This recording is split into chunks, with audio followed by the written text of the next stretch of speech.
Scabbard.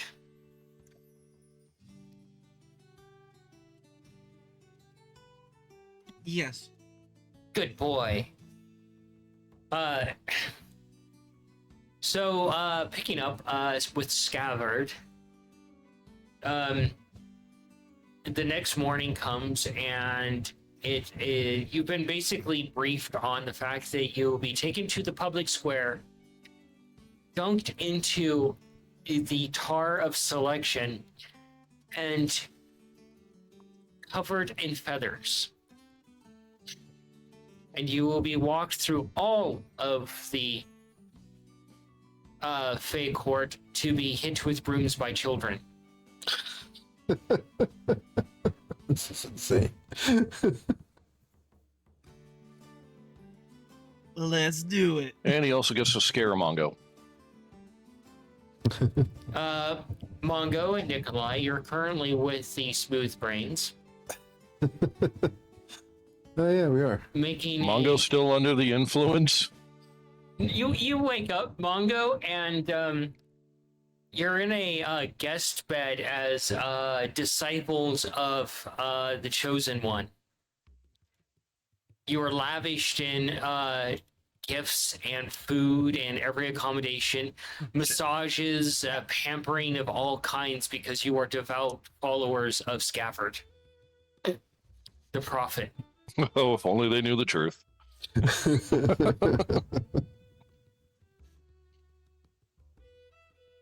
Funny. Oh god, if they find out, Mongo's just gonna be the Antichrist, isn't he? Cayenne, you've walked the Fey court a little bit, seeing some of the preparations that children are making for the festivities tomorrow, and they're doing all sorts of things, brooms of all kinds. That some of them a little bit more mean than others. Damn.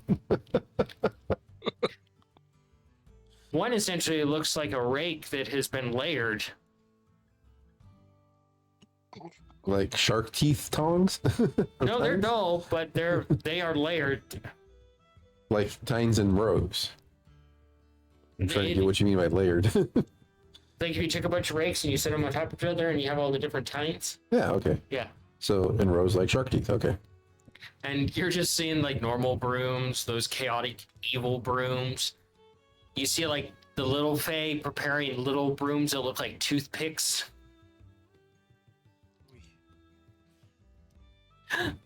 Just a wide assortment, and you're like, oh no.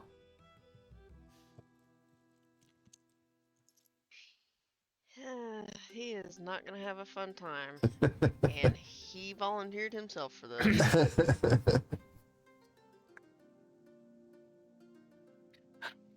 Eventually, you find yourself back at the house after a nice jaunt, and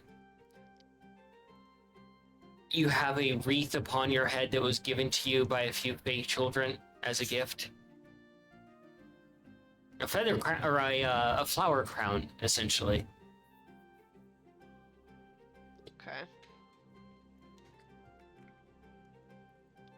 But the next morning comes, and as you come downstairs, Scabbard, into the main area, Alufa is there, and you're there already, Cayenne, and she cracks a very, like, odd joke for Alufa. She's like, what do you want your final meal to be? That's funny. What do you mean? Oh, you're gonna take a walk of shame, and I figured you'd want a meal before that.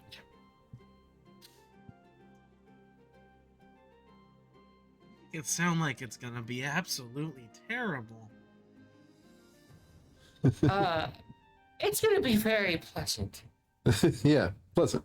Right, good. Yeah, you'll be fine. What would you like your breakfast to be? You can try to insight her and see if how she's. I'm gonna do Sure, that. why not? Oh, I caught that. What was that, should've Cayenne? fallen and busted off. I said I was gonna do that too. Yeah, go ahead. But Modified But I was 20. gonna say I actually know something that's going to be a part of it. I got a 6, so You're kind of just more focusing on the knowledge that you do have. Scabbard, you look over at Alufa as she starts to make something for breakfast for you, and you're like, oh, she's worried. How about those really delicious fluffy pancakes you made for us that one I night? can do pancakes for you. Yeah. You're making me very concerned with that look on your face. What? Look, am I giving you, Scabbard? And you see Osling sitting there, and she just picks up a berry and sticks it in her mouth and just gently chews on it, looking between you, Cayenne, and Alufa, and then to Scabbard. I'll be fine. A few good whacks from a couple of brooms really won't be as bad as some of the things I've been through. It'll hurt, probably, for sure. I think I'll be okay. Besides, a little bit of pain will be worth the safety of thousands. Luke was like, and as soon as you're done with the walk, you walk into the High Court and you present your case for them. Let's do it. Well, breakfast first. Breakfast. And she's making the pancakes and she's just kind of humming. And Osling just looks over and she's like, back in Casil, there's a flatbread maker that has a very interesting terminology for their preparations of meal. And it kind of tickled my funny bone a little bit. They put various meat toppings and a sauce on there with dairy cheese, and they present it. Well, when they come to ask for your order, they ask, what would you like on your tombstone? Such a delightful little question.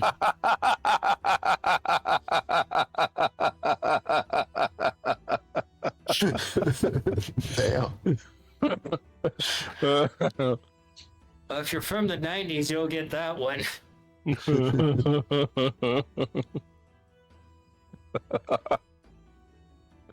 That's a good one. And we ate there. It was decent food and such. But the question just had, the presentation just kind of, had my curiosity. They were dressed like, clerics that do final wishes as well, the wait staff, which really tied into the whole theme. Alufa's like, it was kind of grim.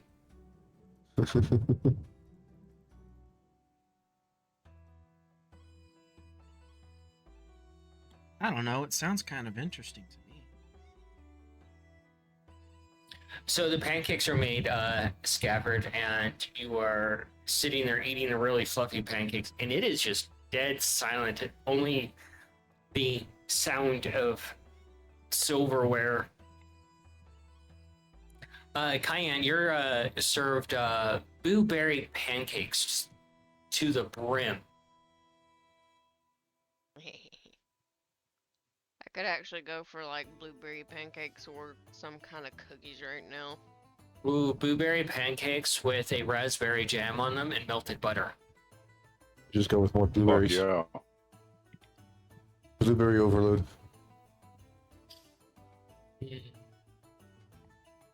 Add some cinnamon and to the batter. That could be really good. Blueberry lemon cookies. Blueberry pancakes with some lemon curd on there. That could be good. Jason, Yeah. That too. Blueberry scones. Blueberries and lemon, just in general. It's just a great combination. Blueberry scones with a lemon curd cream cheese filling. That could be interesting. I'm in. So the breakfast just carries on. Mongo and Nikolai, you're presented a luxurious breakfast of the finest foods that they can present you with. Fancy moss. They're on the verge of basically groveling to you as they present food to you. Stop. Every once in a while, one of them touches you, and they're like, "I touched a sacred one." Oh boy.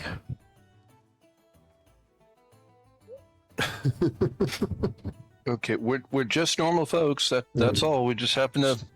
You're disciples You know- of the Savior. You are an extension of their will.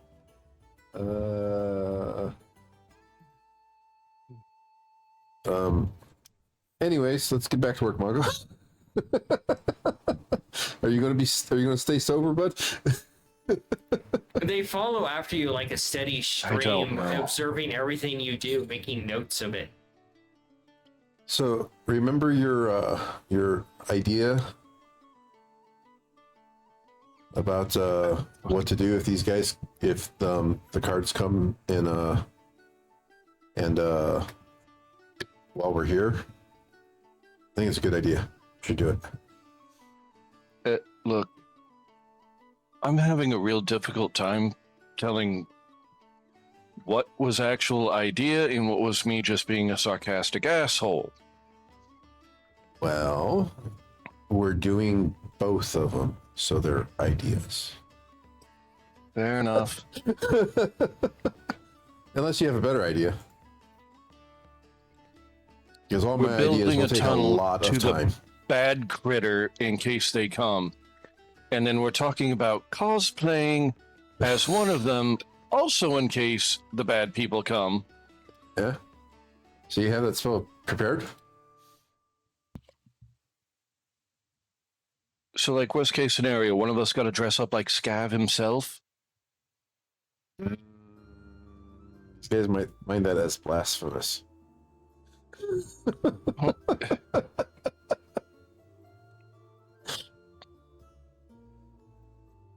Look, I've stopped trying to figure out just what the hell's going to be a good idea in this fucking realm and what is just batshit insane.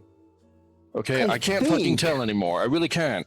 I think the going bet is on if it's batshit insane, it's probably a good idea.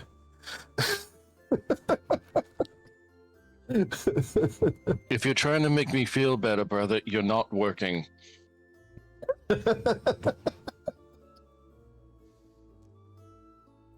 Here, go ahead and get that spell into this ring, so like if it happens, I can use it too.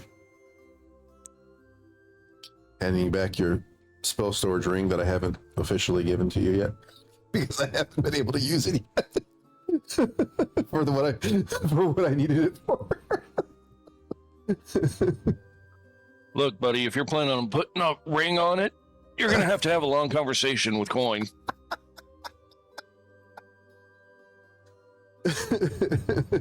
You're not my type.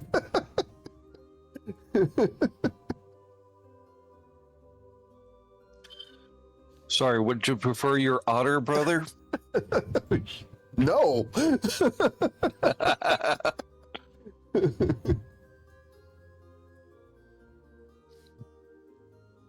Oh my god, why is this not loading?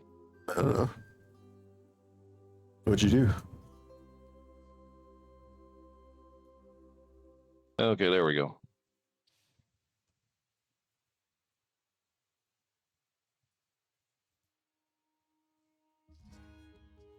And a view. Yeah, I'm gonna work on making sure that that spell's prepared and then get it into the ring. Well, we finished breakfast.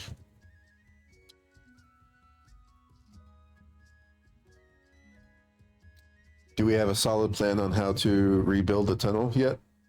You just are already rebuilding the tunnel. Okay.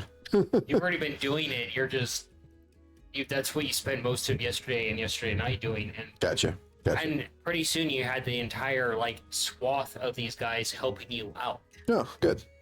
because they start mimicking you.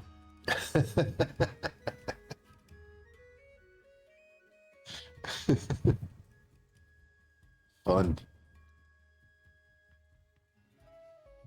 Wonder what Scabbard's gonna have to do to convince these people, or convince the fake court to accept these people. Scene switch.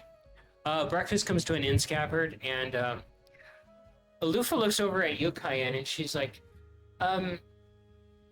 since you're one of my diplomats, sort of speaking, and I really don't want to see Scabbard get dipped or beat, I'm gonna let you take him to the courtyard and handle the situation. How does that sound?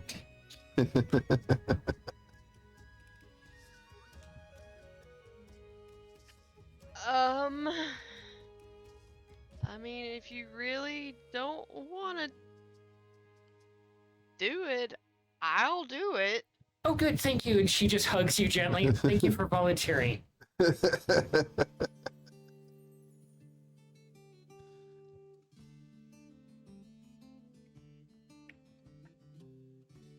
Okay. And Osling speaks up, and she speaks in the divine language, and you don't understand this either, Scabbard. It's literally the language of the gods. She's like, this is where Fae act like Archfey. Oh no. This is one of the few times that they're permitted to cross that line.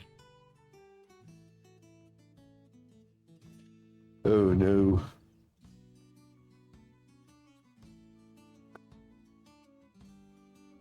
I hope resurrection is part of the plan.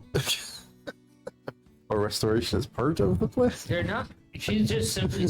She's like, they're not going to kill him. They're going to make him wish he was dead, though.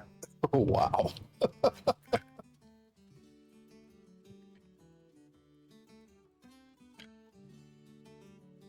I figured that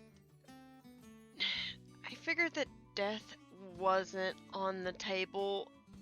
I figured that it was going to be pretty bad, given the state of some of the brooms that I've seen.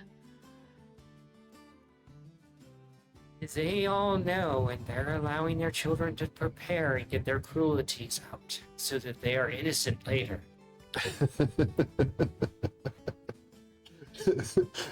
So this is the Fey Court's version of the Purge? Basically, You're going to have a bunch of fairies purge on you. Scabbard. Great. that just sounds like a weird bard story that we don't need to get into. Would it be within our best interest to tell him that he should pray beforehand? No. He signed up for it. He accepted the terms without understanding the gravity of the situation. So therefore, as his little mortal shit self, he can deal with them.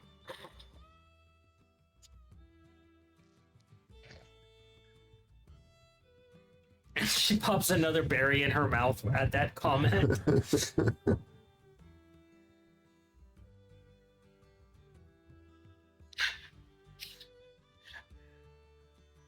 I figured you said something like that. Do an insight, Cayenne.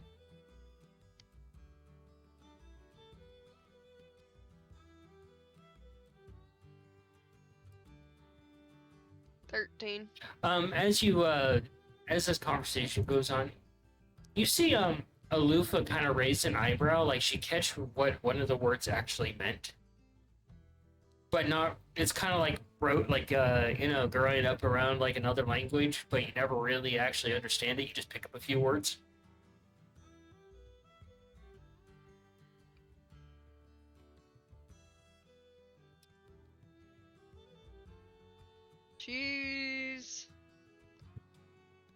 she's becoming something.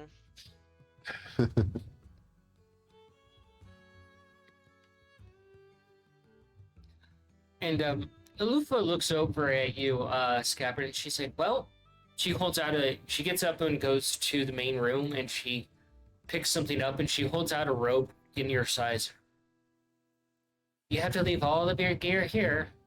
Not a single piece. Oh, wow. We marched through the streets naked. Shame. Shame. Hello, concussion, my old friend.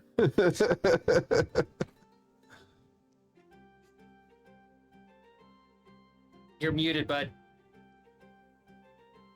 I guess I'm taking all my things and putting them in there then.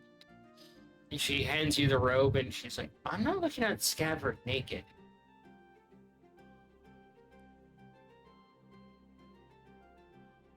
So, Scabbard, you get into the robe. Cayenne, you may course. take him to the town center.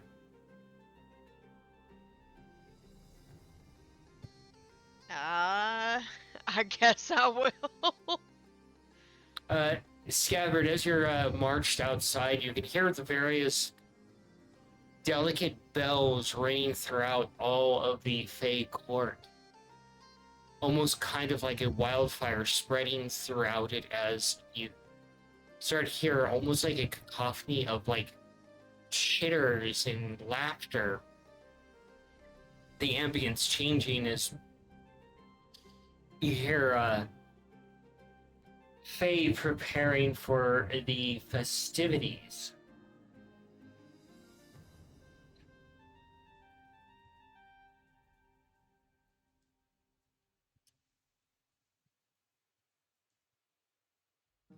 And you do a perception for me. Okay. Cayenne, you can do a perception too.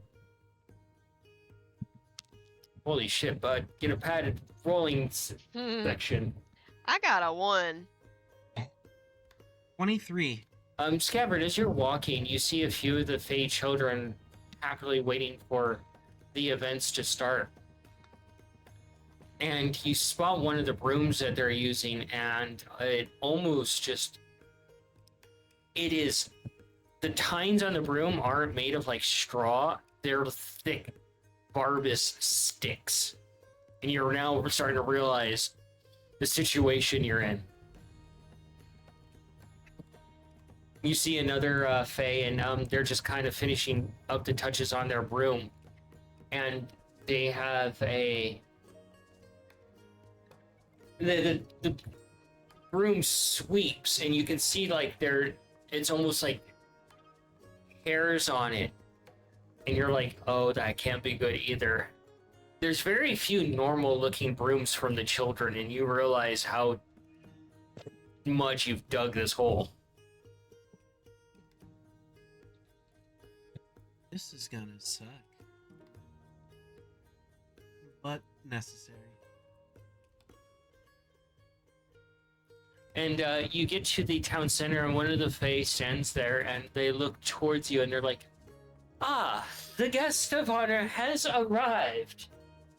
We shall commence the ceremonies, and they shall take the dip and be paraded through all of the Fey court to endure the punishment and grant us the blood to bless a new house.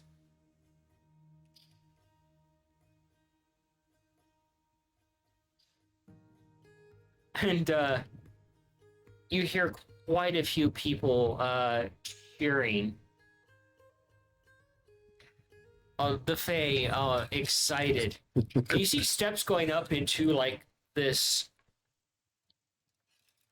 bucket that is as tall as the Fae, that is filled with something, and you can smell something from it. And they're like, you will be dipped into this top to bottom. Hold your breath, because we don't want you to die from the first part of the ceremonies. How hot is tar? Okay. And another Fae looks over to you, and they're like, Disrobe, lizard. Damn. I think I just heard Cheddar say no. Guess I'm doing as instructed. And you, as you begin to go up the steps, you can start to smell the tar, and then you see the first inklings of it. You can see it's actually bubbling a little bit, and there's a bar for you to hold on to as you're being dipped in. Okay. Oh, Scab becomes the nougat center. Hi, boy. Hello. Come on. I know you want to come down here. Yeah. Hello. Oh my gosh, your feet are so cool. Hi. Hello. Wow. Mow. Mow. A mouth. Okay, bury your head in me. So as you grab onto the bar, they bind you to it. And they're like, would you like us to bind your snout so you can't even open it to scream? Damn.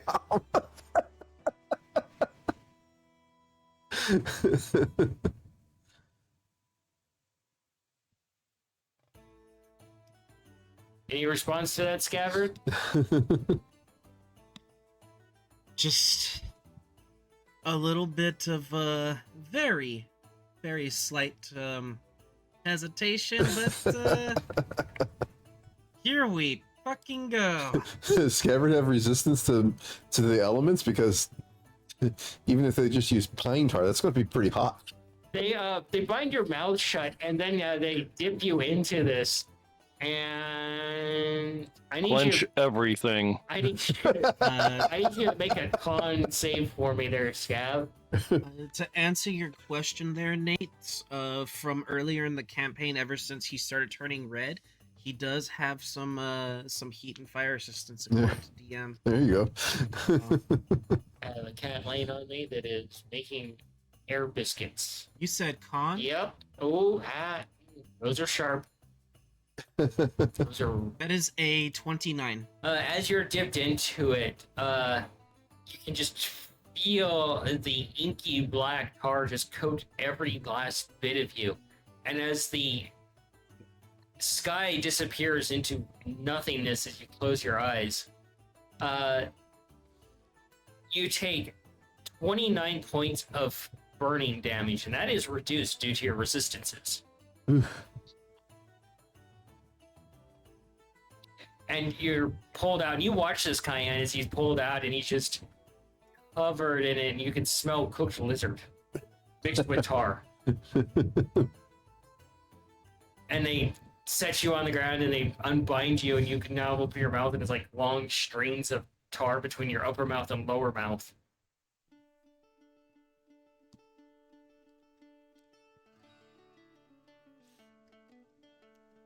Ugh. And then they begin to beat the living shit out of you with pillows, coating you with thousands of pillow feathers. At this point, a few minutes pass, Cayenne, and Scabbard looks like a chicken that fell off the side of a mountain.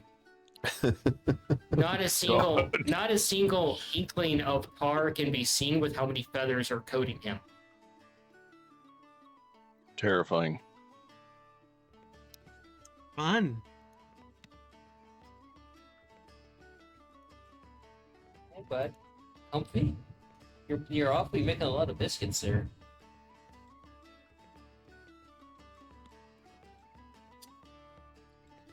And they begin to walk you through town. And Cayenne, you can follow if you want, or just wait for him to come back as he stumbles forward like a poor little lizard that is now being paraded around.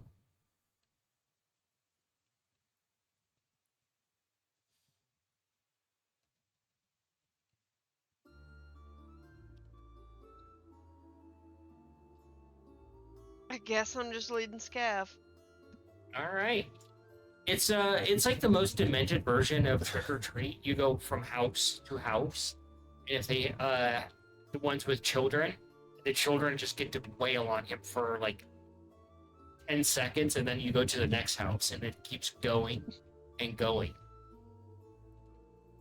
So that every child in the Fae court can have their pound of scabbard. And the first house isn't too bad, scabbard, since you're just feeling like you've been barbecued. But the house after that, you feel the broom hit you, and it feels like a sledgehammer.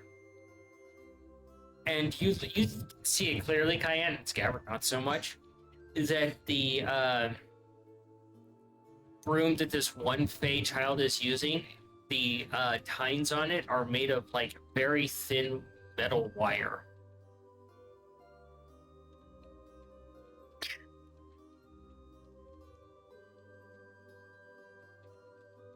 I need you to make 4 con saves for me, each one with disadvantage. Oh, God. Disadvantage. Dear God. Okay, well. As for your one there, Cayenne, as you're following Scabbard, you actually step in the tar and it gets stuck between your toesies. Ew. How many in total? You said 4? 4 at disadvantage. The first one's 15. That one's 15 again. But you were stinky tonight. But you don't care. That one is 12. You're like passed out. And the fourth one's a natural 20. With disadvantage. That is with disadvantage. Rolled 2 natural Fuck 20s. you. Ah, yes, I rolled 2 20s. Alright. Yeah, you see Scabbard for 4 hours straight, being led to every single house, having the shit beat out of him by children with various brooms.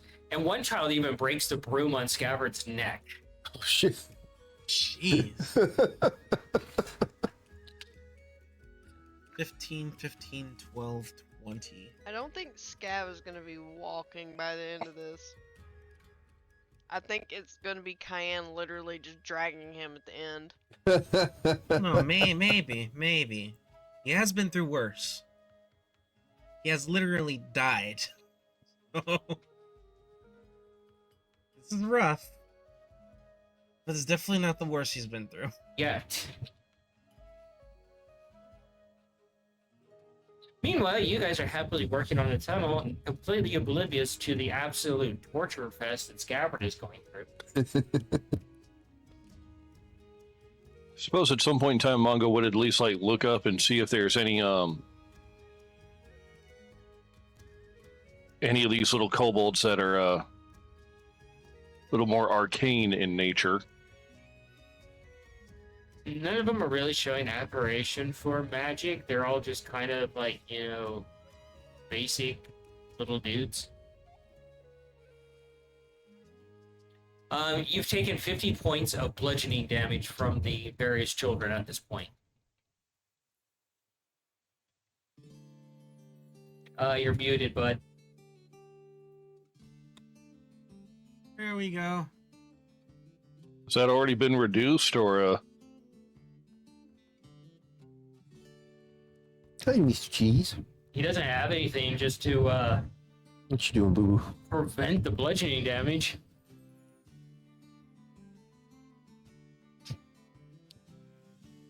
But he is getting the living shit beat out of him.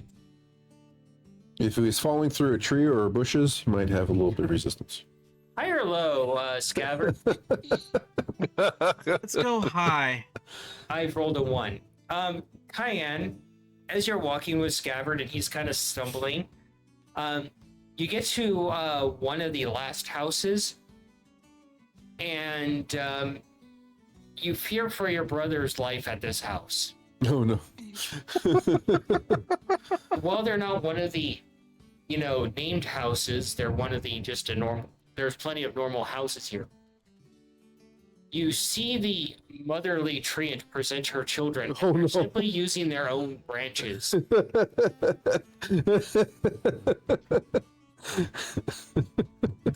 oh, And the first child swings. Oh, that's a natural 20. Oof. The first child swings, and you instantly just lose your legs from underneath you as your face meets ground. And then a second kid just kind of like hits you from behind as you're on the ground, ricocheting your head off of the ground, and you see nothing but stars. Kyan, you see as he raises his head, a just spewage of blood from his nose as these two treant children just wail on him like whomping willows.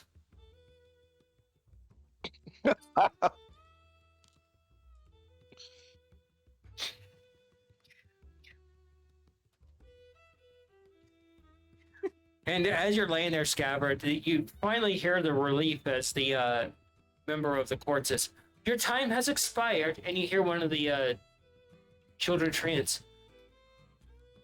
"I find the time to quit displeasing, mother. I would like to continue beating on the tarred one. May I please continue?"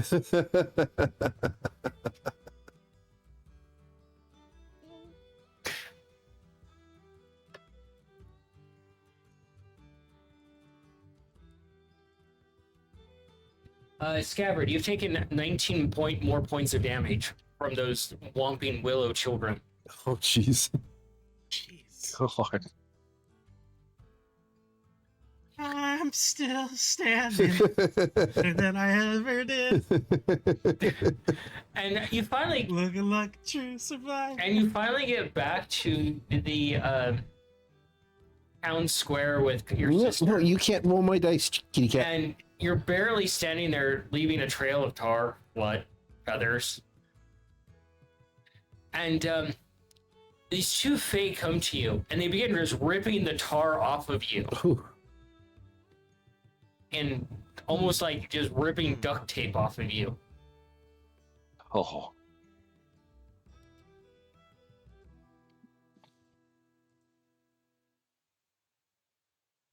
And you take 5 points of ripping damage from that.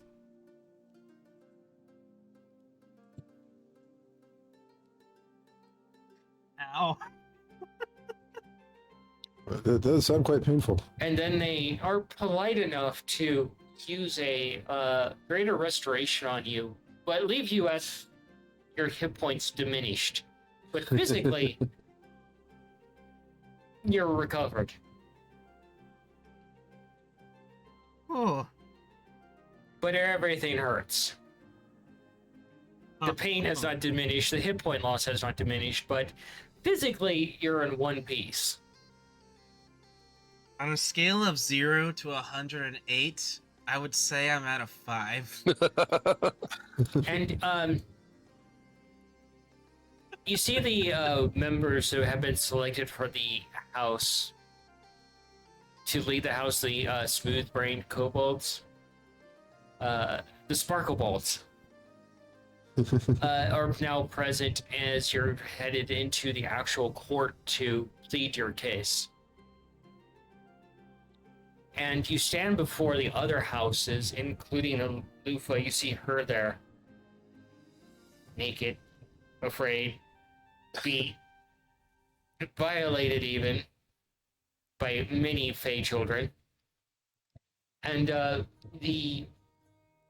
one of the Fey looks to you and says, "What are your comments in regards to permitting the founding of a new house?"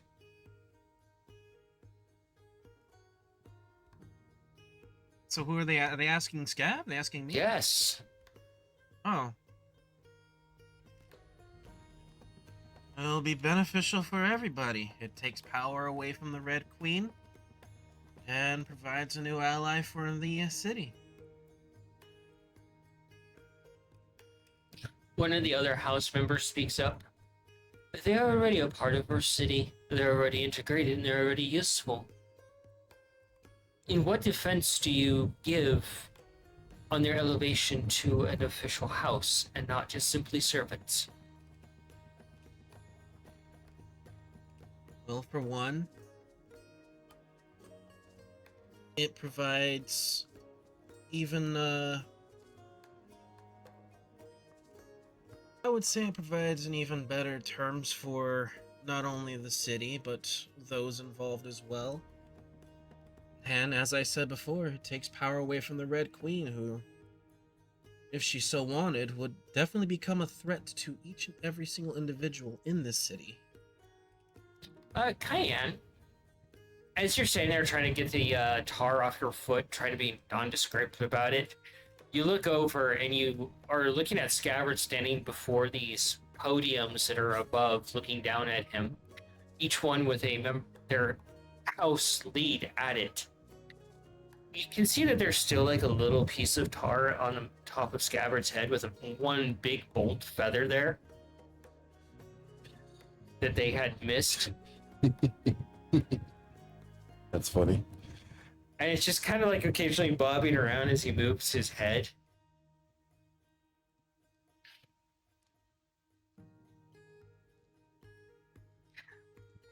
And you can see a few of the house members are just trying not to smirk or laugh at that because it's just kind of humorous to see.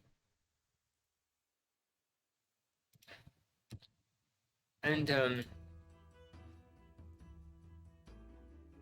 they kind of look at you and they're like, well, the Red Queen is no consequence to us. She's under evaluation to do business with us. But that is house matters and not a envoy matter.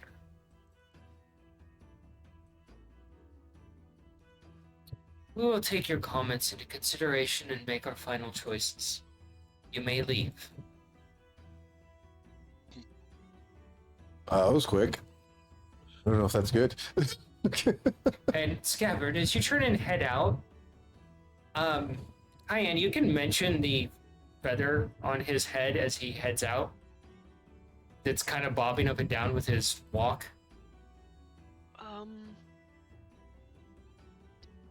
You got a bobbing feathery bit on your. Pluck it off. It pulls the tar with it. But as you look over Scabbard, you see the three heads, the head of the new house, and their chosen envoys of the Sparkle Bolts. And they have taken a little piece of tar and each put a feather on their head. Much like you had. And the head of the house has this big, elegant feather, and the two others have smaller, more petite feathers. That's funny. It's too adorable not to, and kind of like the idea of putting that little feather on top of his helmet. So I think that might be a thing to do. After They've adopted this strange custom of their leader to represent their house. But yes, all right. I guess I'll approach them. Oh, glorious leader. The matters are now in their hands. What happens next is entirely dependent on them. They all the three of them look at each other and they're like,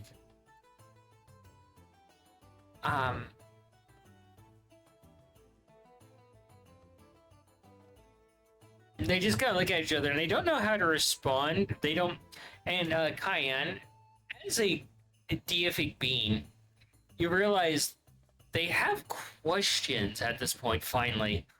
But they don't want to ask Scabbard because they're afraid of him because he's a person of prophecy.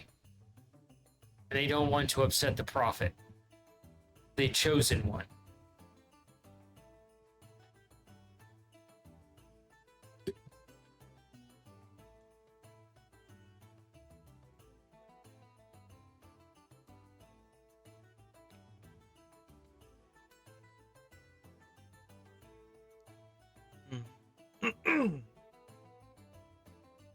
Well, But, I'm not sure what to do from here. Cayenne? Any insights? Any input at all? Well, for starters, you probably should have answered the question a bit better. I honestly am not sure. I don't know. Your way of like handling things in court are atrocious. You're supposed to be in a place of power, and you sound like your helmet is not working whatsoever. To be fair, I'm not wearing it at all. You're supposed to be a leader. You have a supposed to have someone young in the future. Yeah, You kind of need to know how to speak when it comes to political affairs.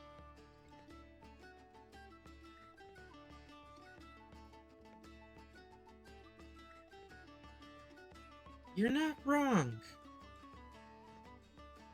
You are absolutely not wrong.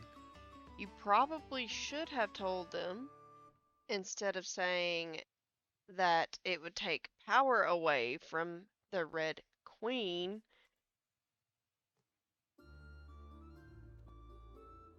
God, how did I word it in my head when I heard it? Don't you hate that? Yeah. I'm trying to remember the way that I had it worded. Because it had something to do with... Because now I'm trying to remember what you had said during the meeting.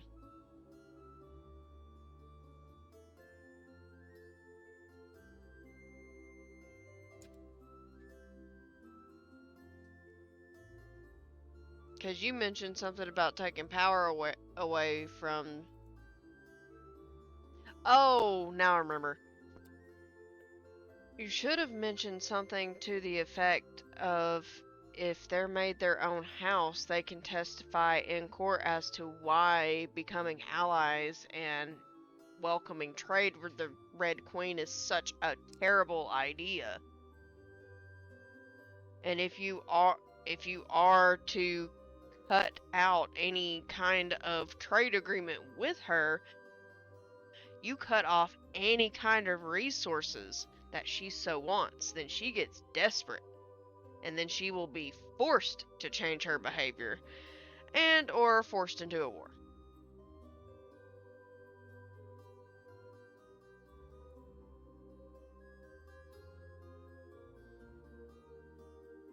So there could have been multiple ways you could have worded things. There most certainly could have. There most certainly could have. I could have done better. Now we wait. Now we wait indeed. You guys are walking, the three little dudes are walking behind you, their little feathers bobbing. Not really realizing that they can go to their own house, they don't have to follow you back to Alufa's.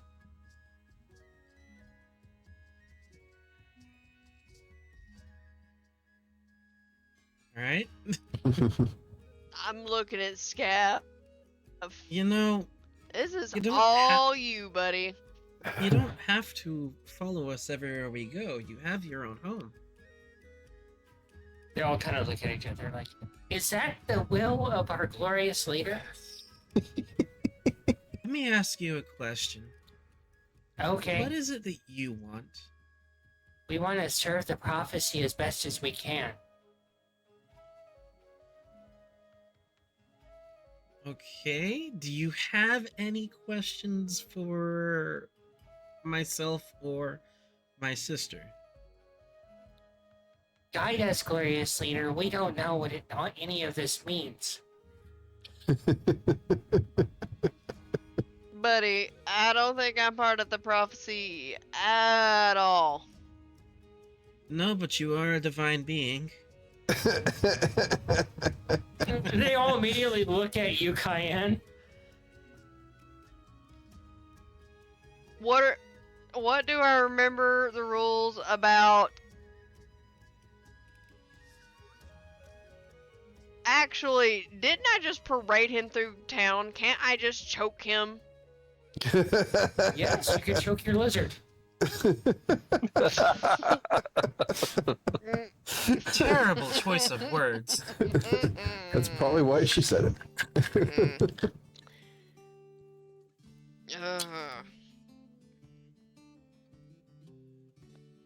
I know that Cayenne wouldn't have been able to stop him before he got that out, but she would have tried. He gags it out. It's very muffled. I'll give it that. It's gonna be like, why you little... You're fucking Homer. You're Bart and Homer Simpson, and you just instantly have Cayenne choking you.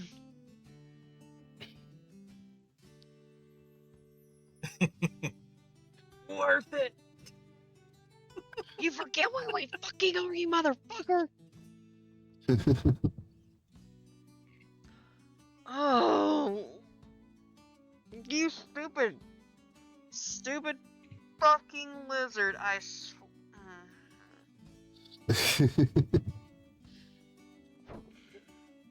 Oh boy. Maybe Scabbard is the key. You just send him in, make him talk to the enemy, and they just get so frustrated they just kill themselves. Damn. Oh boy. I mean, that is one tactic some guards use. Some that some paladins use. A paladin? Yeah, that could work. I don't. That's like that exchange was terrible, man. These people are gonna die because of you. Not necessarily. Don't worry, he'll find somebody else to blame it on. Mongo's way over there, but no, somehow it's he's gonna be just- Mongo's fault.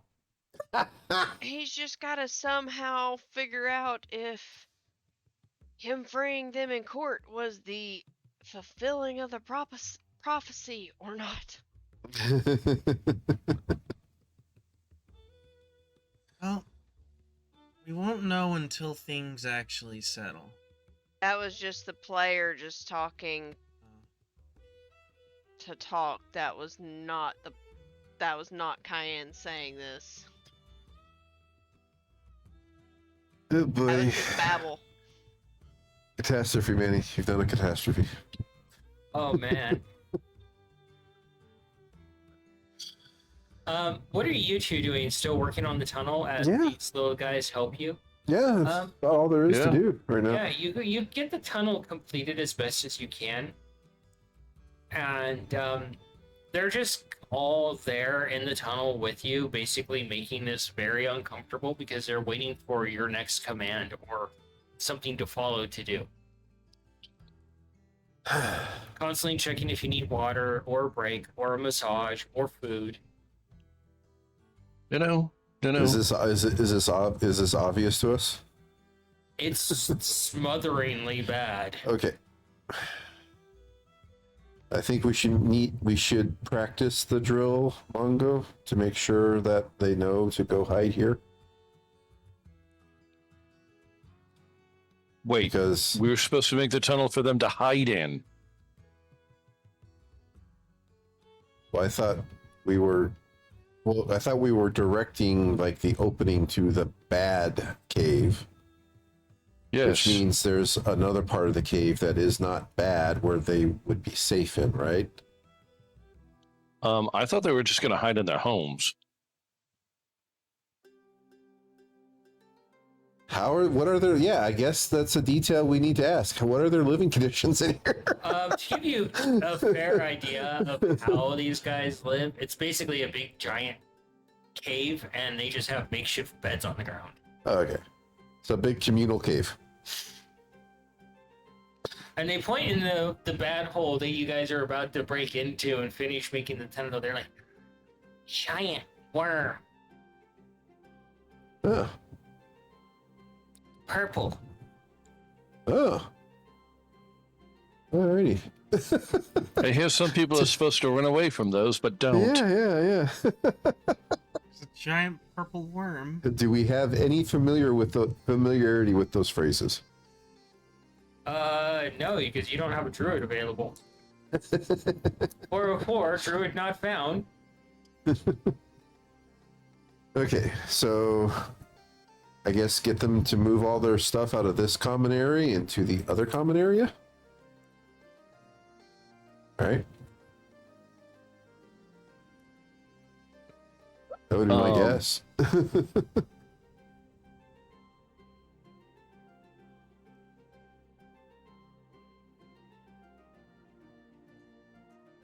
Which one seems to be in charge? Do a investigation there, Mongo.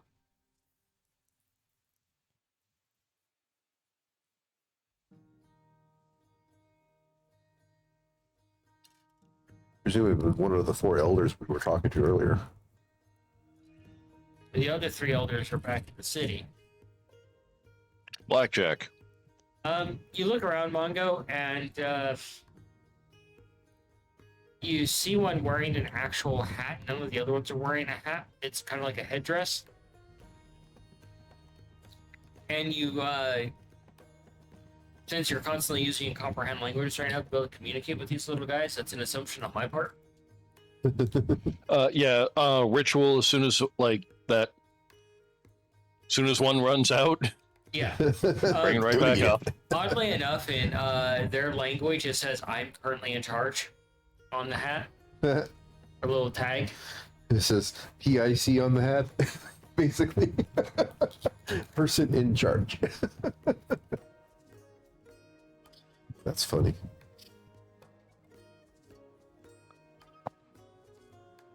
Yeah, go up to them. They look up at you. So, got a question for you. Okay. When the bad people come to take some of you guys away, could you tell us everything that you know about that situation? Like how many of them there are, who they are? They're mean cards. We lay on the ground. We submit. They poke us, stab us, drag us off. We submit. We endure. In the name of the prophecy. Do you hear them all in chorus? In the name of the prophecy.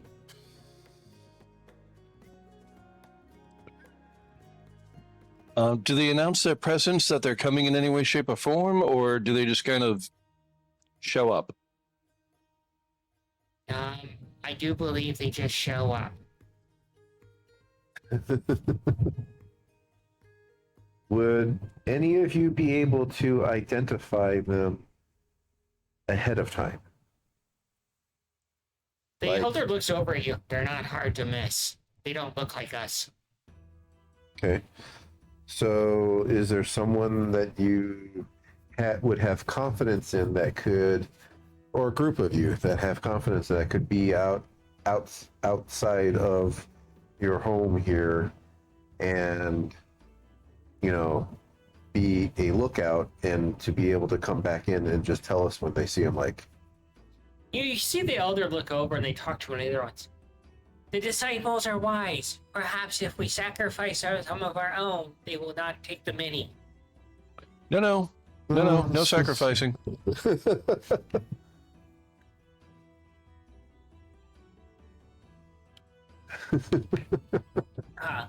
Okay. No, you literally just watch for them. And then when someone sees them, you send them here as quickly as they possibly can to let us know that they're here or they're coming. Won't that get us punished harder? Or is that a part of the prophecy too, to get more punished?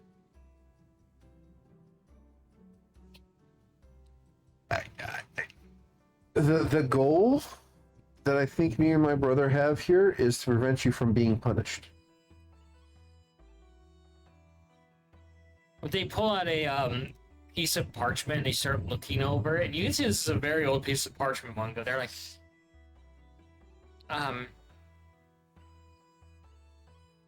this is not a documented part of the prophecy. Is this a new part of the prophecy? Would it be okay with you if my brother and I read the prophecy? They kind of Because we're not familiar with it. Didn't the chosen savior? I know how to answer this one. We have blind faith in Scabbard. As do we all. And you hear them all. As do we all. We have merely been charged with helping you, and we are trying to assist. More information on what the prophecy is of our Lord would be better allow us to assist you. His words are wise and many. We will document them all, as he is the savior. It's like, Wow. They're so foolish.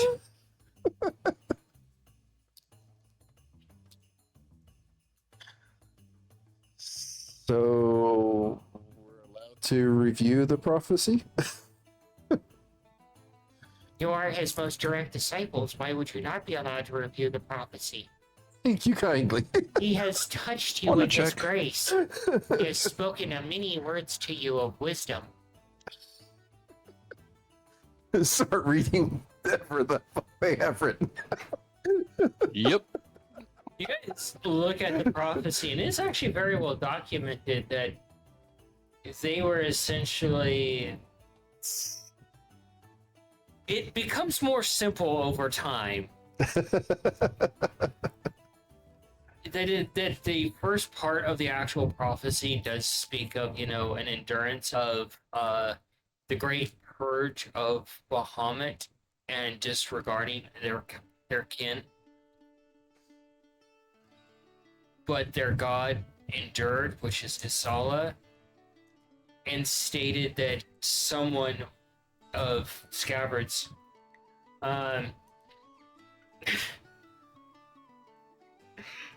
chat, anyone, bless them with a couple of IQ points.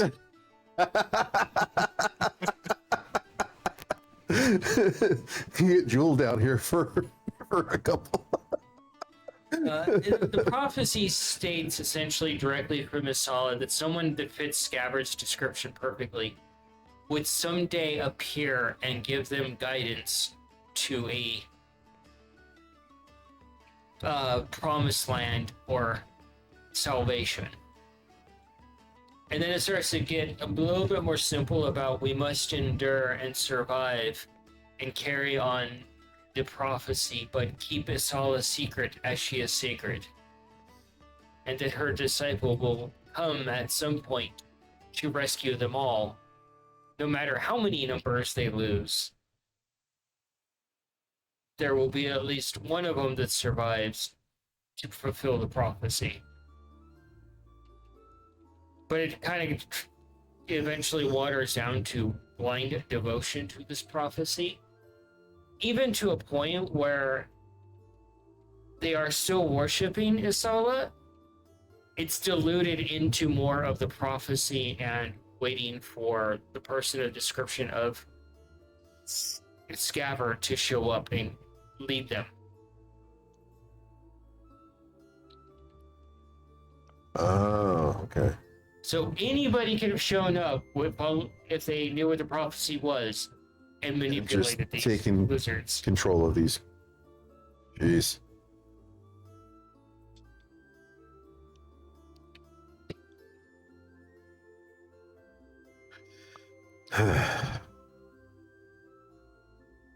Interesting. So, is there anything in the text that is very specific to Scabbard to illustrate this more of an actual prophecy of some sort instead of coincidence?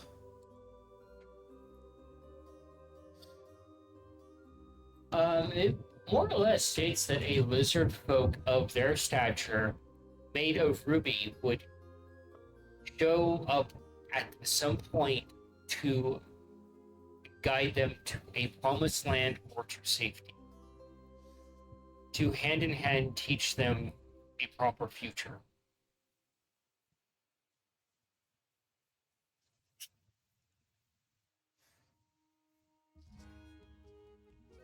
Maybe you should use your goggles there, Mongo. Maybe there's something written between the lines, you know?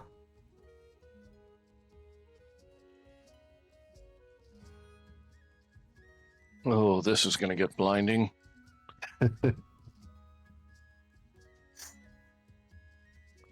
Or perhaps we could go do our old-fashioned identifying and get more information about it.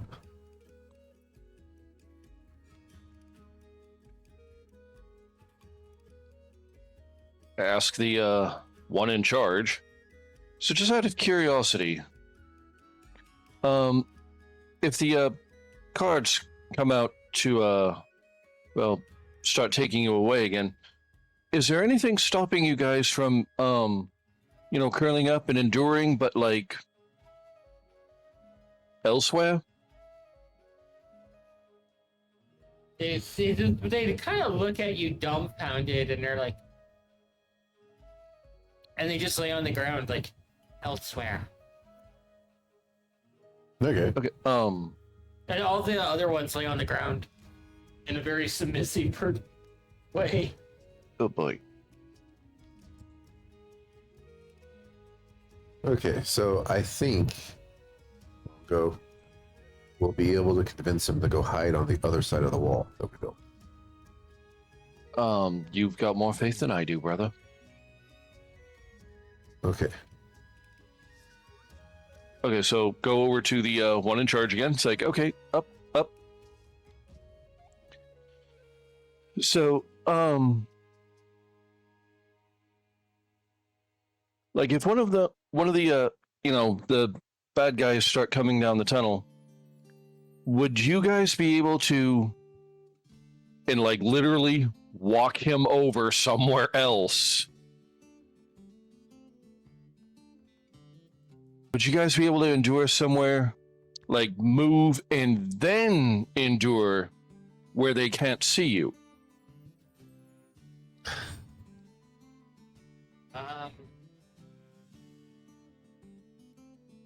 May I ask a question, oh great disciple? Questions are encouraged, I hope. Shouldn't we, I don't mean to, question your wise words that have been passed down from the prophecy. But shouldn't we endure in the open so that all could see us?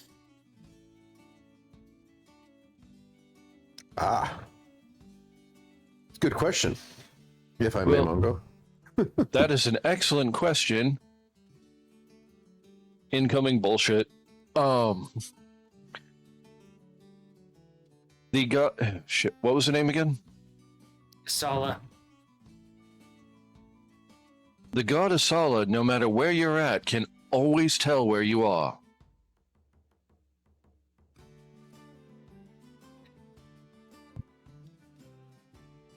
But if the bad guys start coming You see one of them raise their And- hand curiously. and they don't know where you're at, they can't take you away. The one of the off one is just still holding their hand up with a question. Go up to them. It's like, Yeah. do you have another question? And this very dirty looking little lizard looks at you and says, I don't know if it's relevant, but does Sala watch me poop?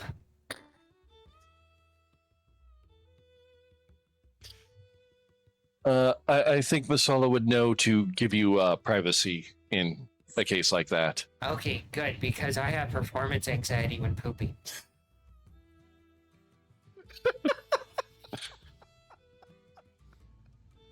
Pat him on the back. Well, Most of us do. Most of us do. to your question, little friend or friend, because they're probably actually bigger than me. With regards to suffering or enduring, you do understand that there are more ways to endure your suffering than just being taken. For instance, if you were to hide, you are doubling your suffering, because now you're enduring being found, and then you'll have to endure the prospect of being taken. So you're suffering twice. The same little dumb lizard holds up his hand with another question. Go ahead, please. Yes, my friend. So, they blink and they just kind of look at both of you, and you see them furrow their little brow, trying to put the thought together. So,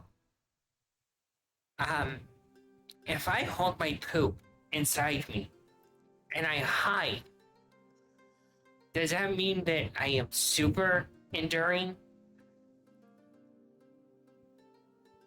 The thought tracks.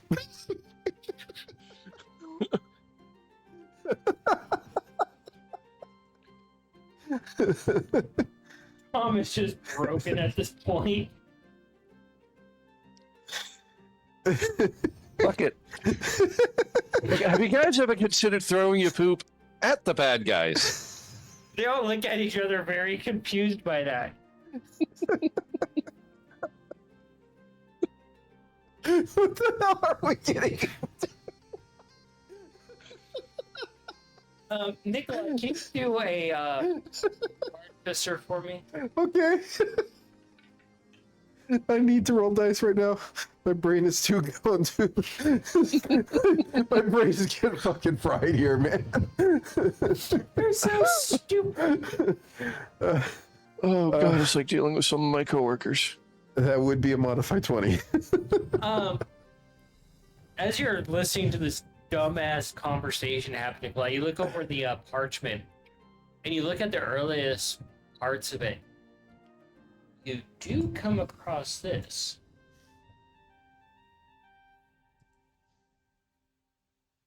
And it's going to be a very interesting piece of information for you. Okay.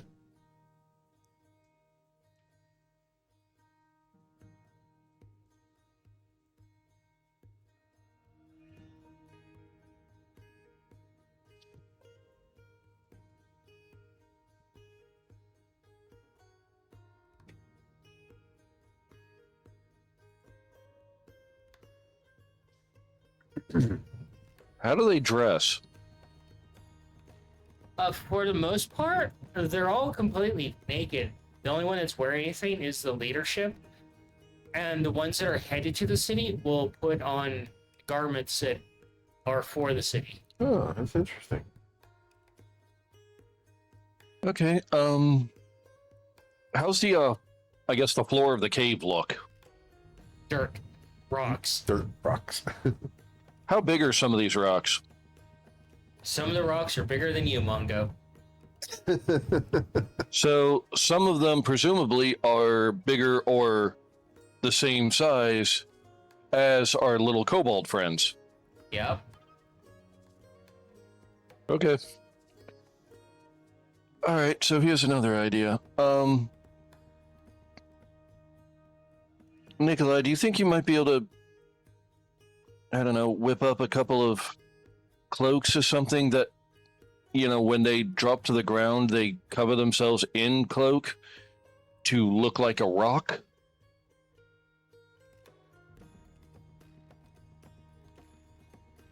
Yeah. It would take quite a while, but I can just like magically make one appear. It's like if we at least I can't don't get them think I to can. actually, move, and all they're going to do is just, drop to the floor and curl up. If we put something over them to look like a rock, then if they do it soon enough, maybe the bad guys won't see them. Huh.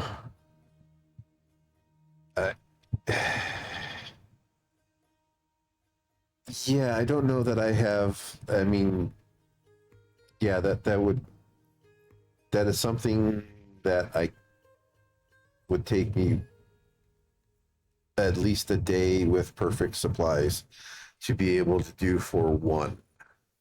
The one kobold that's been asking all the questions raises their hand. Yes. You're a very curious little one. I like you. Regarding your comment, can you teach us how to throw it? Oh, fuck.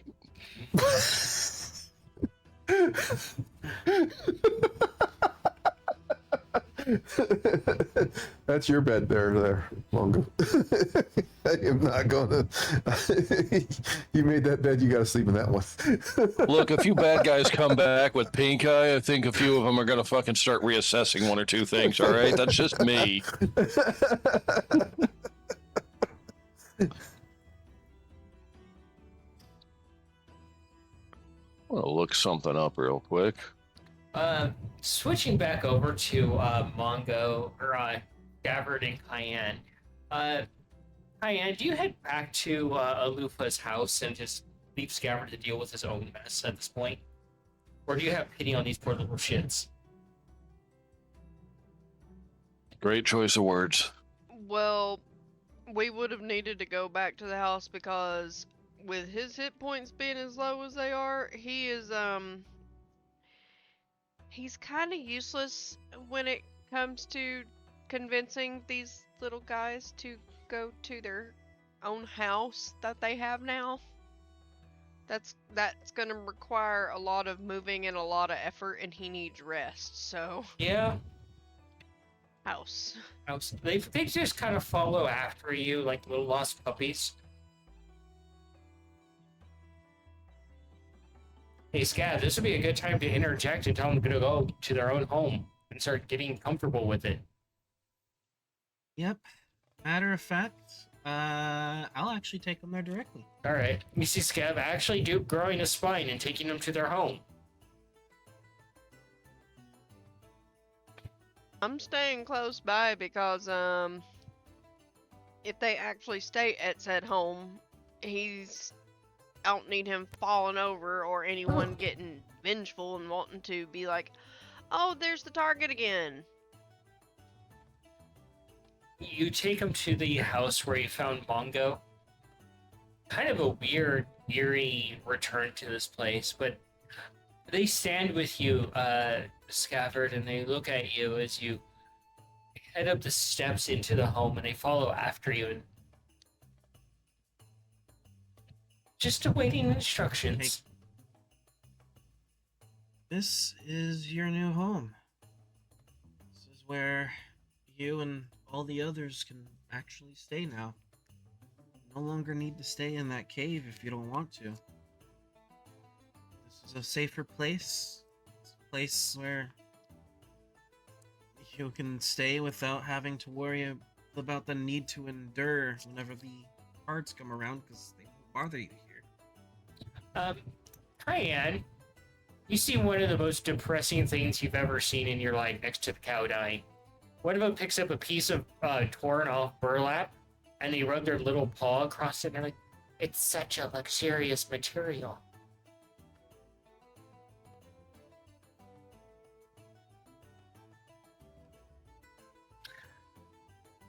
I am looking at Scav, the only other kobold who would be able to intellect this with them, because he should see how depressing this is too. Yep. Actually, Tom, Nikolai can make a hat of disguise. Theoretically means he could reflavor it to be a cloak of disguise. So So I don't necessarily need magical. I'm just like paint the fucking thing to look like a rock. So Scabbard, how are you responding to this, bud? yeah, it might be It's- doable. Yeah. Burlap. You like burlap? Yeah, and speaking about burlap, Nikolai does have a bunch of burlap. They're not there, Nate. This is No. I know. Yeah, It's just you're crossing the streams. Manny said burlap, and I just remembered that this is the conversation with Tom. I'm sorry. Yeah. They look over at you, Scout, and they're like, "The only time we wear things that are nice is when we're serving the houses. This is a fine piece of material." Well, here you're able to go ahead and stay, and if you want, I can show you how to make things out of it. Oh, and of course, when we serve the Red Queen, some of us get to wear luxurious garments that are soon stained with our own blood. Well, that won't be an issue anymore. At least it shouldn't be. Here, let me show you something. And, I'll sit down, and, I'll motion for them to hand me that piece of burlap. And you hear them. And I'll take They out... hand you the burlap, and you hear the other two bickering with the one that gave you the burlap. He has gifted the prophet a gift. We are blessed by this. He has accepted our gift. Pay attention. And I'll take out some tools. And I'll go ahead and make like a little cap out of this burlap for the little one to wear. I'll show them exactly how I made it too. And more bickering among the three of them. Prophet is so creative. Makes wondrous objects. Now you know how to make them too.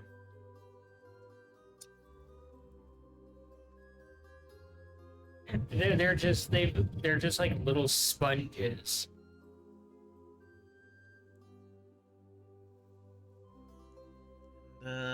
Cayenne, I think I'll the spend. weird parallel you're seeing is these little shits make your goblins look like rocket scientists. They're very good at one thing: making contracts. That's it.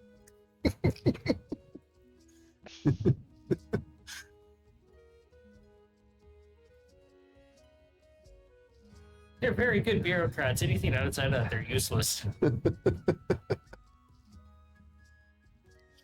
will go ahead and take a moment, let them hone in on this a bit. I think I'm gonna stay here for a little while, Cayenne. Show them a couple of things that might be useful.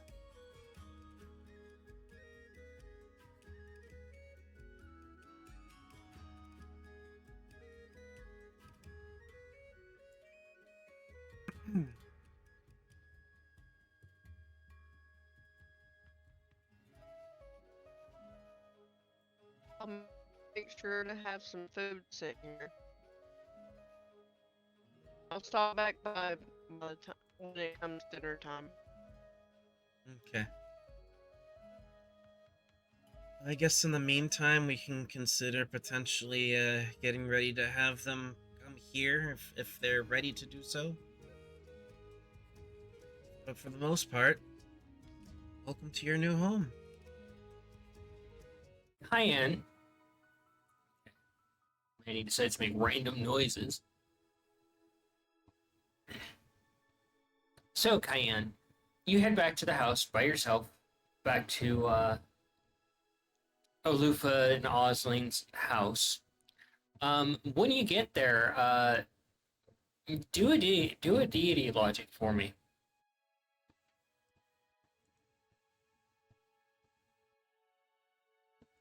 Got a 7. 7.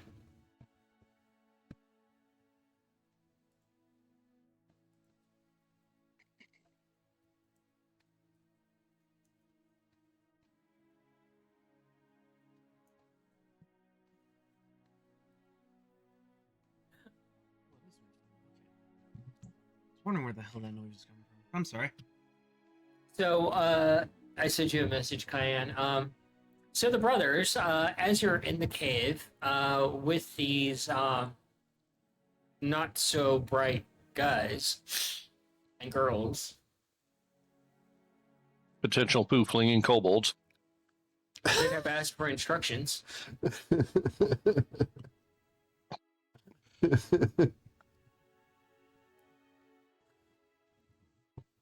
Ace motions to you, their Mongo, and says in sign language, "Don't you dare."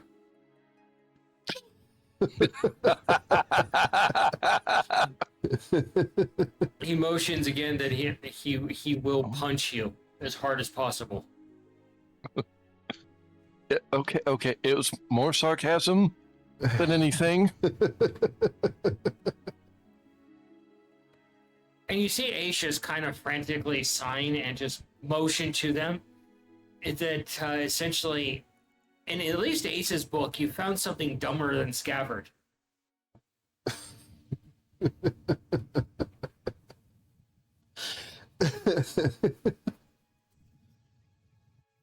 And then motions. Well, Scabbard does have his moments.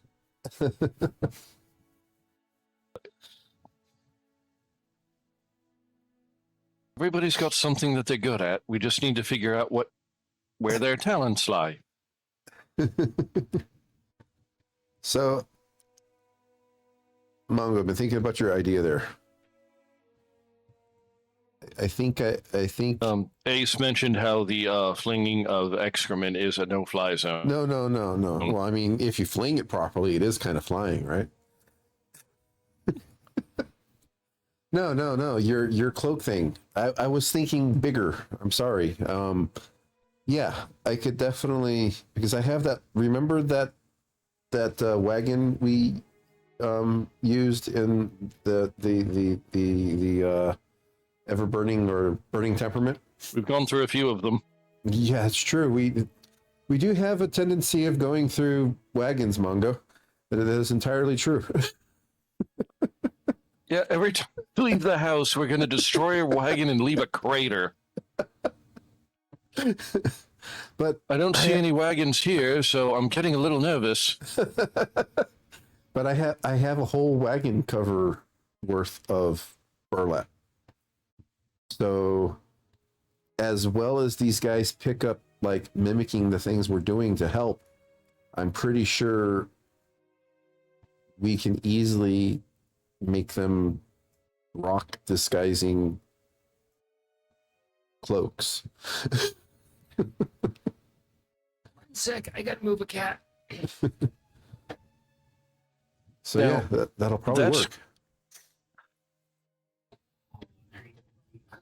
Unless the bad guys see them drop to the ground, in which case then they're... Well, I'm going to go ahead and assume that then they would know where they're at still. Yeah, that's entirely the way So camouflage works. If you see the person go into camouflage, it doesn't work. Nikolai, do a tinkering for me. So what if we put up something to, like, ring a few of those bells when the bad guys come walking in? That way they hear the bad bells, they put the cloak on. Yeah.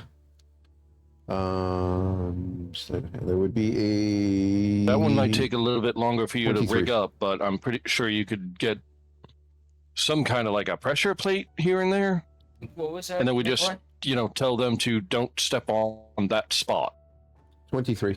23. Roll an insight for me.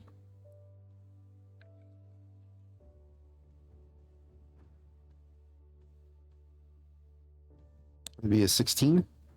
So while you and Mongo were working on this whole him using mold earth, and you were using other methods, you really weren't paying attention to these little dudes.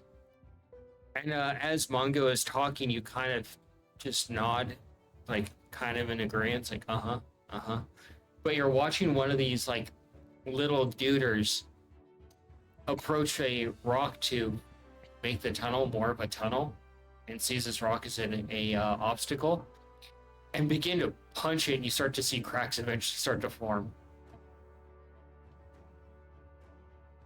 Look at that one, Mongo. That's crazy. The rock puncher. Yeah, but he's breaking I'm sure the there's rock better ways with to. this fist. Wait, what? And you see another one walk over and join in, and they all start punching the rock and kind of like following each other, starting to break the rock down by punching it. That's sounds crazy. Looks crazy, but it's happening. Okay, I'm gonna go over to these guys. Following? Yeah. Hey, I just wanted to tell you guys, you're doing just absolutely phenomenal. Great work. Go to shake one of their hands and try to find out if they broke their hand doing this. Do a medicine.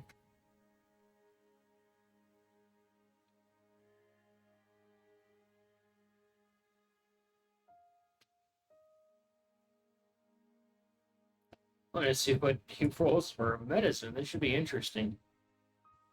6. That's a whopping 6. It Margo is not trained in meds. does not really seem like it, and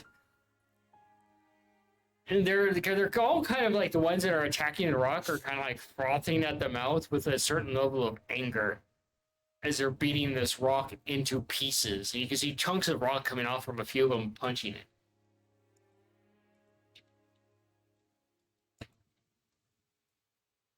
Doesn't that hurt when you do that?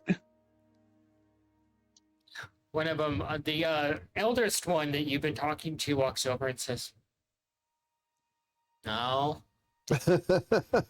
we just kind of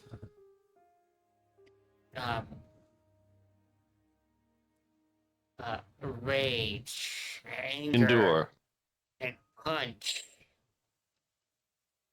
Yes, endure." And the rock eventually just kind of falls apart, and they just kind of move all the pieces out of the way. Okay, so here's a question for you. How come you don't do that to the bad guys trying to take you away? They're not a rock.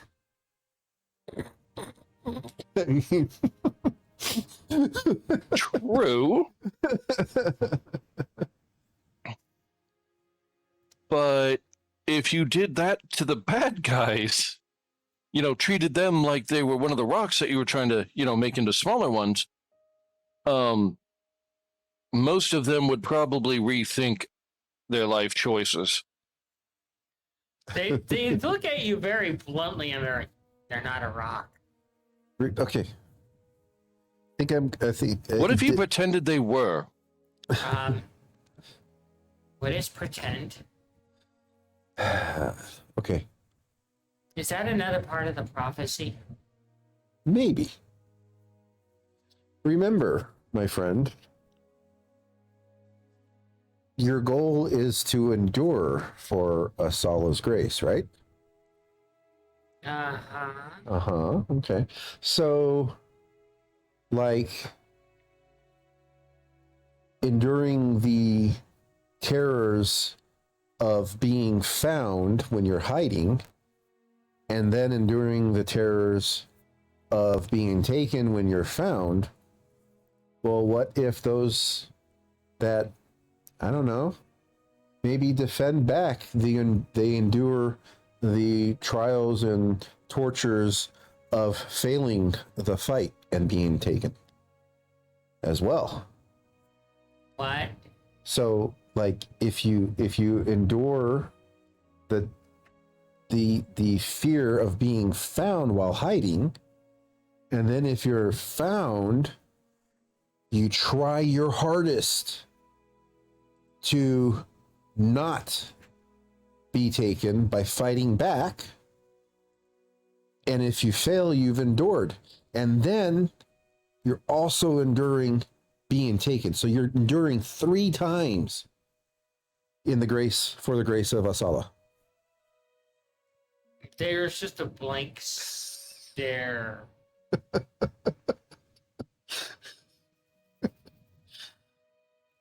Swinging over to you, you get back home and I guess you're that doesn't able work. to go. Alufa looks over and at you and says, "Oh no, did they kill Scabbard?" No, he is at their house. He's trying to make it to where they understand that they don't have to live in a cave anymore and they have their own home and they can live like their own people.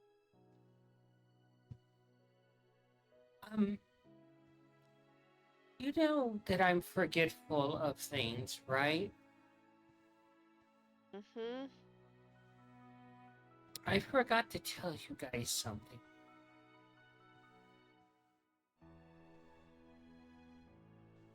The three that you've been dealing with are just the envoy. There's the actual leader that's been wrapped up with bureaucracy this entire time that you haven't met yet.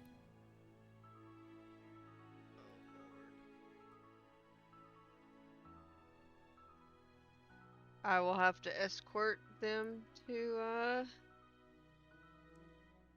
Scav. I really am sorry that I forgot that. Are you angry with me? No. Okay, whew. Phew. I thought I would have to visit the casino and get some of the ice cream and eat an entire tub of it. No.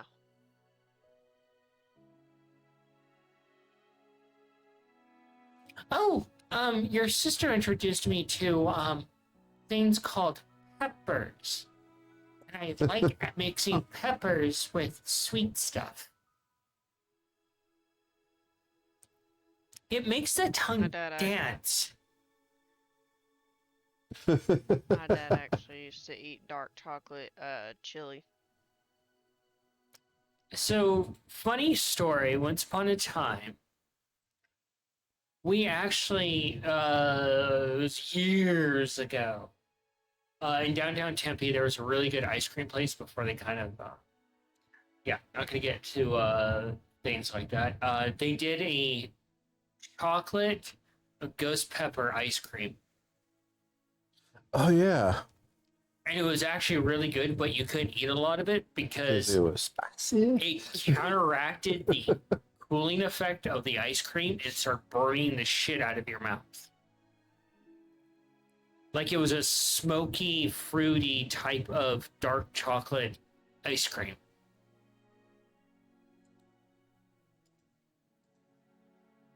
Interesting.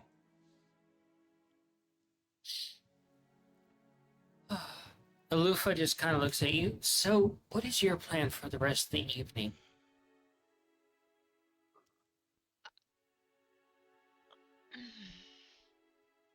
I'm looking around to see if one of the sparkle bulbs is within earshot.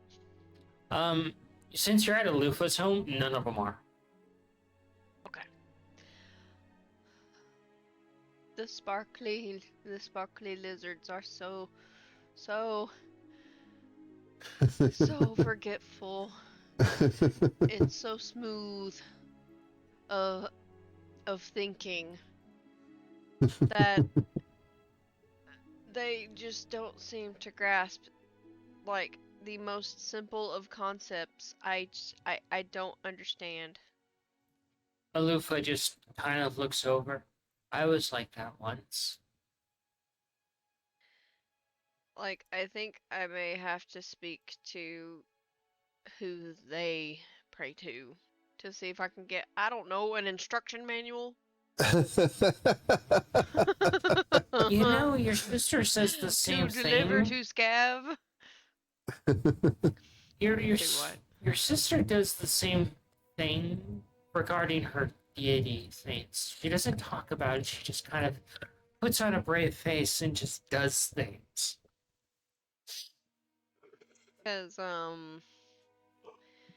their whole thing, from what I've overheard, I just would kind of just not get too involved since Scav is the one who's part of their big prophecy and all of this and everything. I'm just leaving all of this stuff to him. Let this be his thing. I'll help out if he asks. But most of this is his, this is his. This is his to figure things out. But I guess it's more or less getting kind of an instruction manual and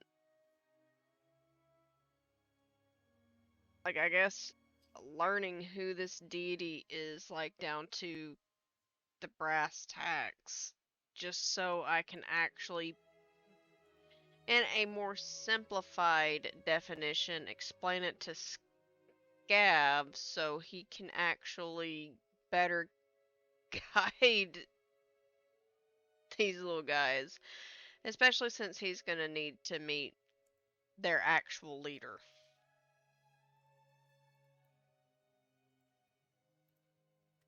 Like their head of like their peoples, their face. They should be available later tonight. If not, tomorrow. They've been tied up with all of the bureaucracy of a new house and handling it all.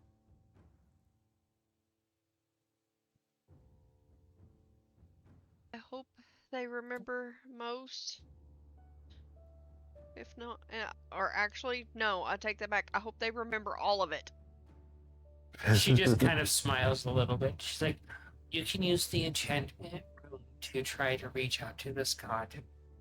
It tends to amplify things that you're trying to do. And she gives you a hug, and it's a very warm hug. She's like, it'll be okay. And Like- give her a hug back. Like, oddly enough, Cayenne, it's not just like a over-the-shoulder hug, it's a very mom hug.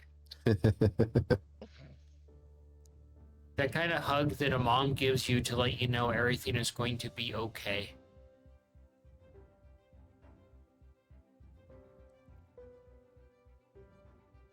Oh, this.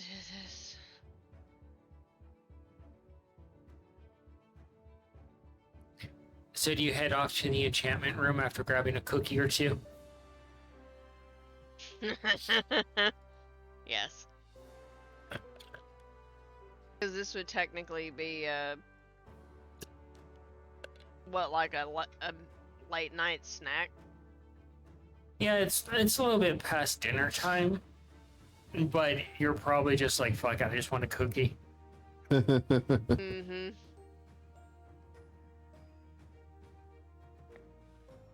So you head off to the enchantment room, nibbling on the cookie, and they're that kind of they're almost like a classic chocolate chip cookie, where the outside is crunchy, but the inside is still nice and gooey and buttery and soft. How dare you make me want cookies? I'll be sending you some for Christmas. I know. An I know entire you will. tub. You told me. Huh? An entire tub. I know. Be prepared. I am prepared to ruin my fucking waistline when those cookies get here.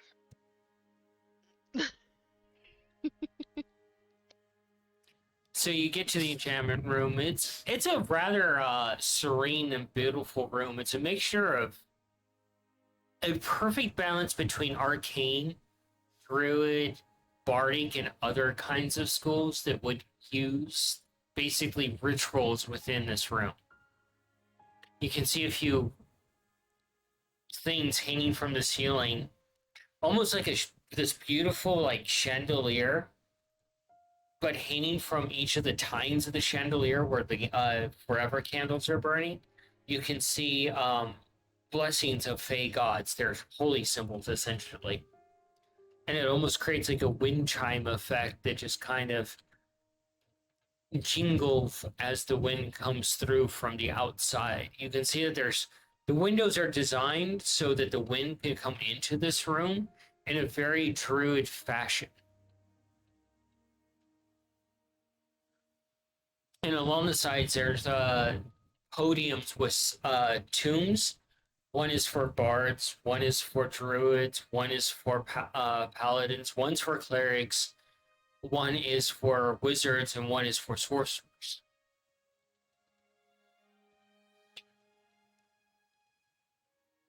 And you can see that the shelves are just chock full of various ingredients and things to perform rituals.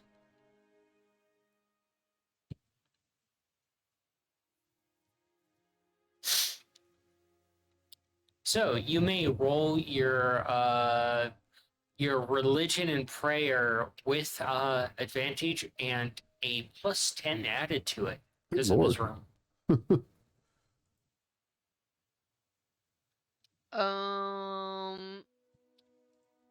Would it just be straight religion roll for prayer? Yeah. Okay. You said with advantage and then +10? Yep.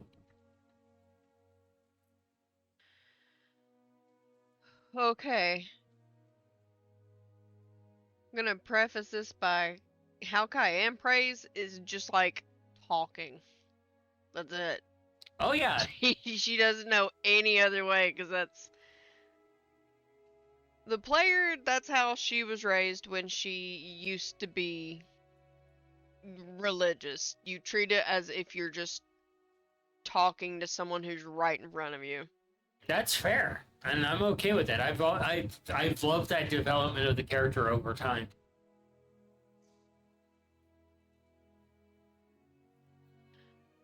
I don't think I'll need to re-roll because that roll was a natural 20. Beautiful. So, you kind of I would assume that you'd light a few incenses and candles and such before you start talking. I would light a couple of sweet smelling, something that smells citrusy, for something sour, and then something that has some kind of like musky smell. All right. Because I feel like a Sala would like an even balance, would like slightly more sweet, but then an even balance between sour and musky. Not musty, musky. All right.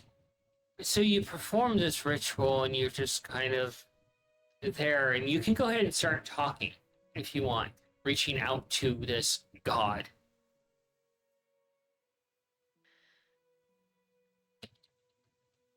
Hi, Asala.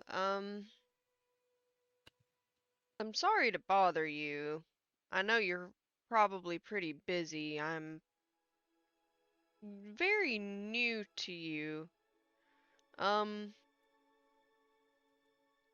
Me and my sibling have come across quite a lot of your followers who are in quite a dire need of your assistance, and we're doing our best to keep them safe, as I think I don't know if there was maybe some kind of confusion with a prophecy, or if maybe some words may have gotten confused from what you had instructed, but if you could give me some guidance or an instruction manual on these little fey kobolds as they appear to me, it would be greatly appreciated. We came across one in a very dire instance. Me and my brother met him, and we just want to help in the best way that we can. We were able to get them their own house so they could have greater protection rather than having to fend for themselves and constantly be exposed to mistreatment, torture, and in my personal opinion, very gruesome deaths that are just unneeded. As you finish that, the candles, their orange illumination just suddenly shift to eerie purplish color, changing the entire dynamic of the room. And it just kind of almost holds through kind of like a very gentle RPG of color. And you're caught off guard as you're hugged from behind very gently. And this being walks past you, and I would assume that you feel instant sorrow as you see that they're kind of like halfway between being a dragonborn size and an actual kobold size. And their horns come up like almost like the one goats where they curve up and down, almost like forming a crown. And you see that they're a lot more refined than what you see as kobolds, more dragon-like. And you can see that her scales are shifting between the metallic hues of silver and platinum. However, they also shift between the muted colors of Tiamat's domain. And she walks a little bit, but the sorrow comes from the fact that you can see that there's ghostly elements to her. Broken portions of her, pieces ripped away. Like part of her wing is missing, but it's replaced with a ghost piece. And other parts of her are very similar like that, like she was attacked and mauled by something far superior than her, but she's regenerated to a degree these ghostly parts of her. And you can see that she has various scars across her that show that she's a survivor of something. And you can almost see like the essence within these transparent parts of visages of other kobolds and her kin. Almost like she's a vessel for their souls. That she carries all of those losses with her. Instead of like putting them into a domain. That she is that living domain. And she turns towards you, and you can see that she has very tired looking eyes, and she looks up at you. You are one of the first to summon me in such a very long time.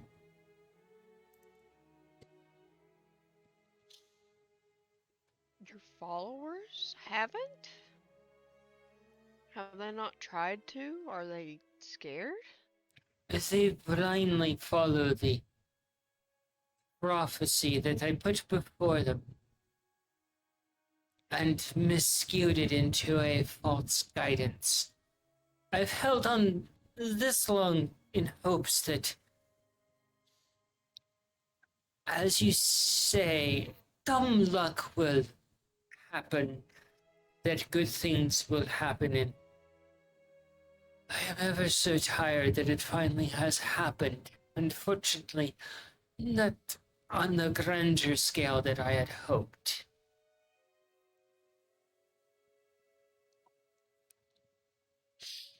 What would you like to come of your people now?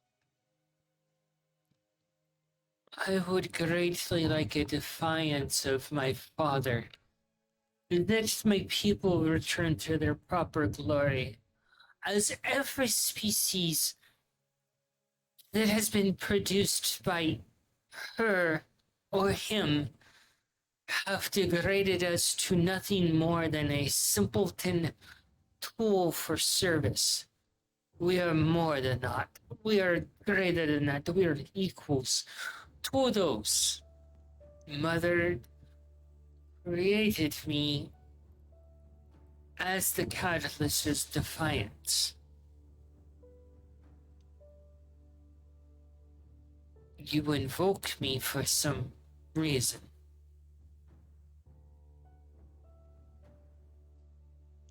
She survives out of spite.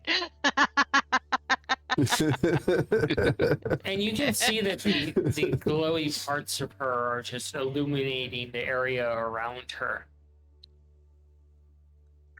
Quick question. We're about to adopt another god. I think this one needs rest.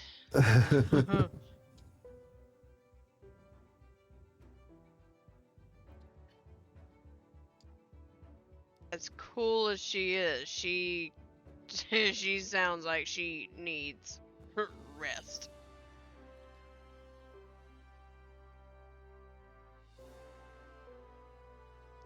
I summoned you because I'm at a loss of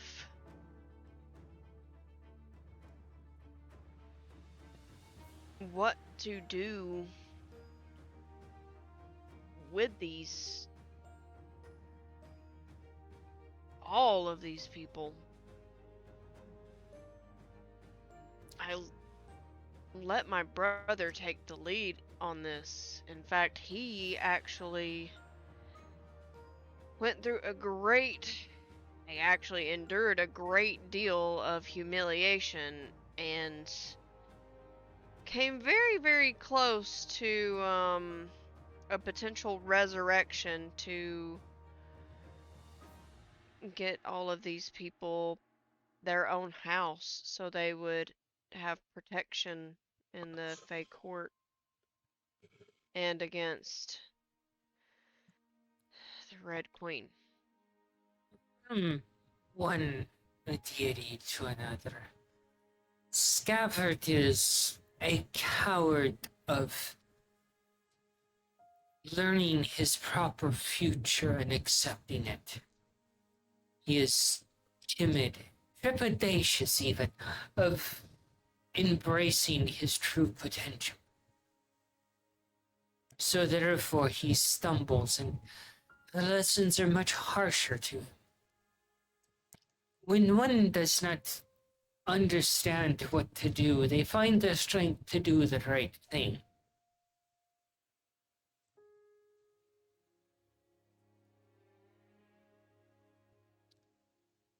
I set forth a prophecy of any one of our kin that would guide them to greatness, not the specific, off-the-shelf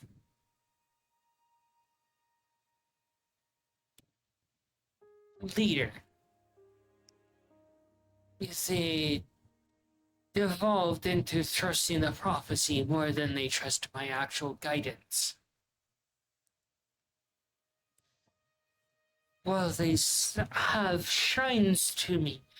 They have suffocated me out.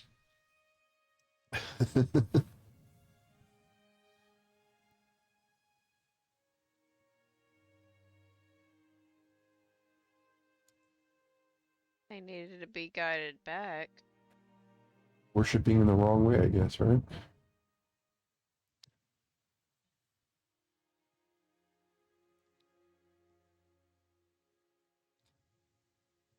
Within Scabbard, you need to nudge him to understand that he is destined for greatness, but it is not the greatness that everyone else deems him grateful for. You need to make him understand that his path is unlike what he perceives it to be.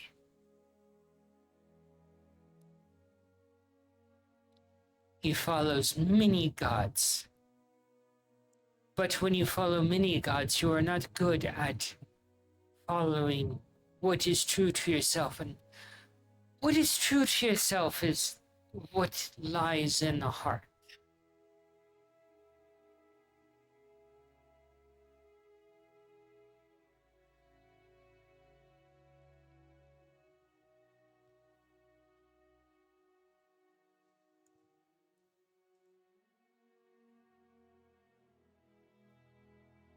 The Vixari of this realm will find their own way.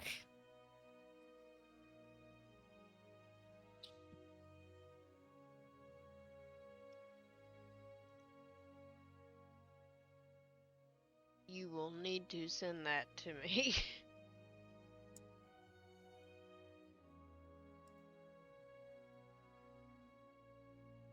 There you go.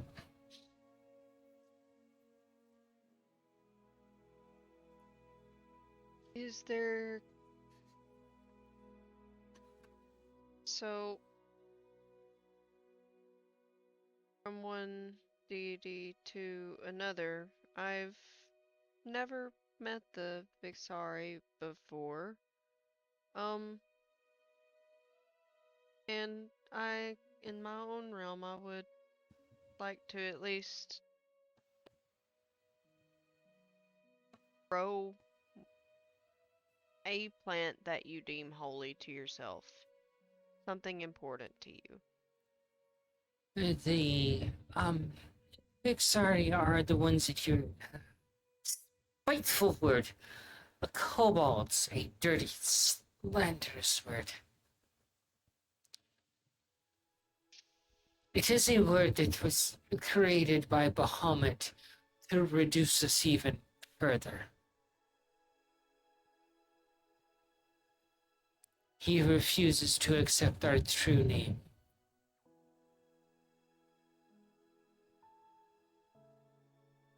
Steal. I've got some knowledge to give Scav next time I see him. Which, if you have, like, a note of that I could send him, that would be greatly appreciated.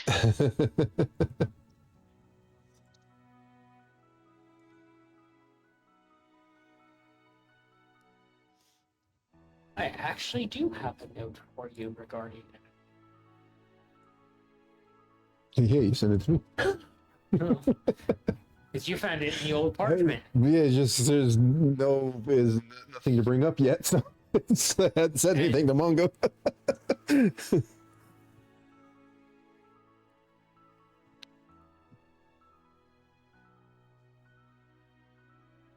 Scabbard, I believe, is a spearhead for his kind.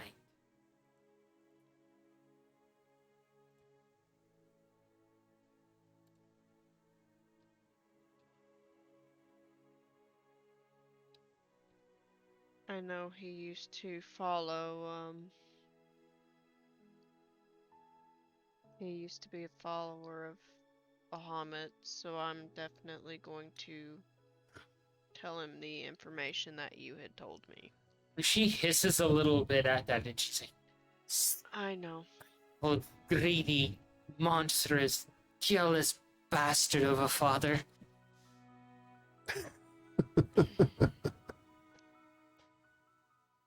My own father has his own skeletons in the closet that I'm still going to, at some point, beat thine ass for, 'cause he's got it coming. She looks over at you. As your statement stated, one god to another. Speak to him gently. Do not force it. Mm-mm. It's gonna be at a time when pressures are not so high, and not only that, he is very injured right now, physically. I don't think that if I were to drop that bombshell on him, I don't think he would survive. I think that would take the rest of his hit points. I'd give him some psychic damage.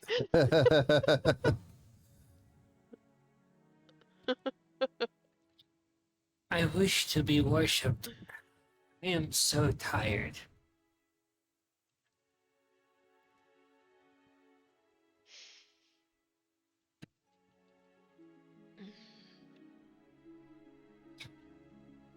I do not mean to take the same path as my father and my mother.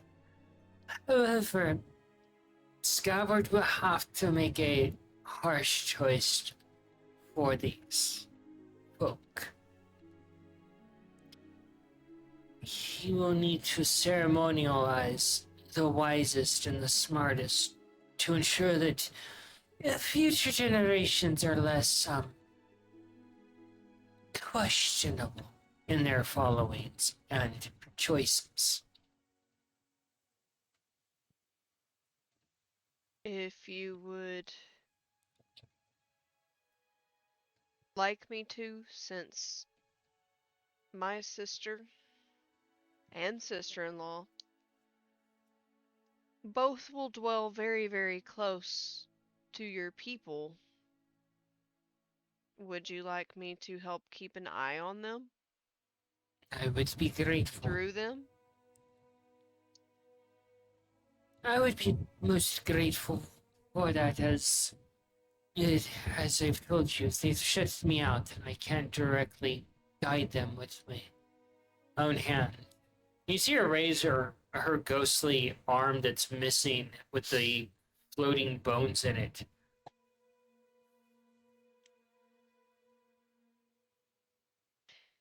As much as I would love for her to be able to keep going and, like, actually guide them, I feel like it would be bad to do so, especially if she's, like, tired. She's like, I need a break. I'm gone. I'ma do me for I a need a while. vacation.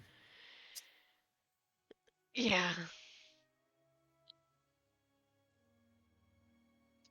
I really think that the latter is the better of the two.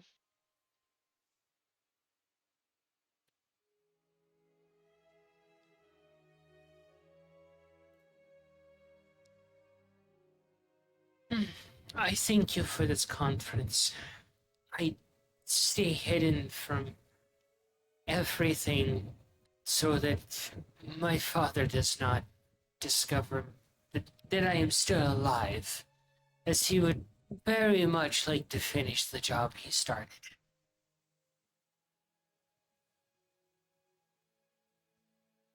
Well, someone is on Cayenne's shit list now. Do an insight, Cayenne.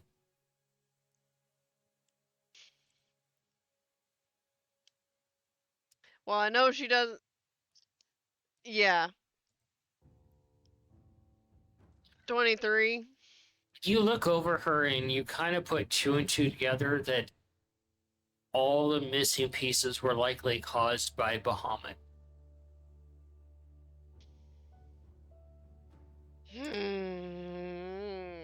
Someone's on my shit list. Fucking I talked to that asshole.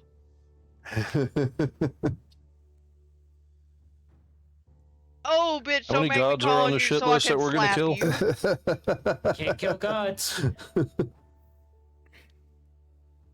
No, but if they have a sparring area in the city, and I'm challenging Bahamut to a fucking slap fight. Don't try me, motherfucker! Look what you did. You that them cheeks gotta pay, fucker.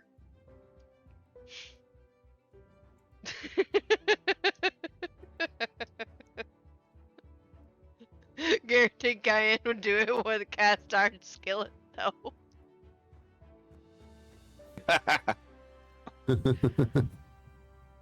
A cast fey iron skillet. Needs to be And we found her clarified. signature weapon. There is a god within the campaign world that I was given permission that has a cast iron skillet as their holy weapon.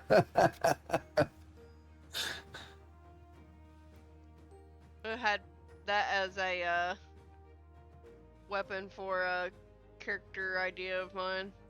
I love it.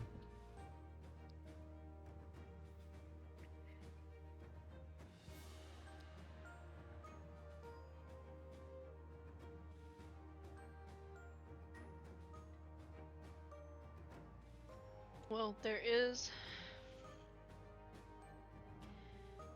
if you so chose. I don't know if you've been there in quite a while, but it is a place of neutrality for all deities, no matter where their alignment lies. If you ever wanted someone to mediate while you had conference with any certain people, I don't think we need to mention names. I'm always available to be called upon. Just call for me. Oh, I keep such notions in mind, but as you know, us dragons tend to hold grudges forever. Oh, I know, but even in even in a state of forever, it is good to remove the thorns you accumulate from time to time. Takes a little bit of the discomfort and the pain. Helps to heal old wounds, at least. While it may not fully stop the bleeding, it at least patches some of the holes. It is quite a wondrous thing how he has covered many of the horrible things that he has done, and he is regarded as such a divine thing.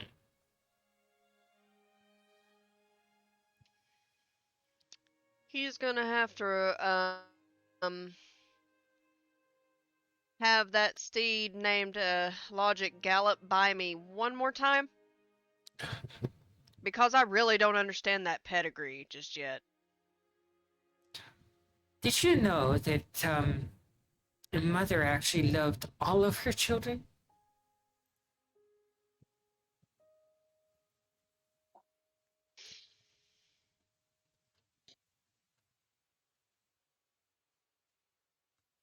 My brain just clicked and I feel like my brain is wrong. We're both deities, but we're technically in the Feywild. They're Fey, I'm Fey. Is this a trick or not?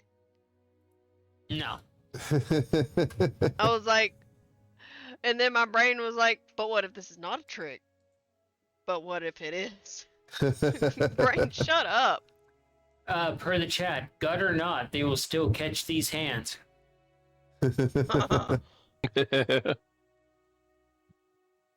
I give absolutely zero flying fuckity fucks what alignment you are on, what realm you are from.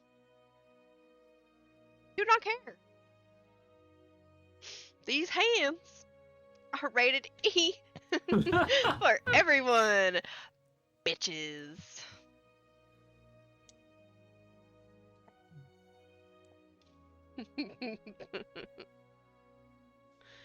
Cayenne don't play around.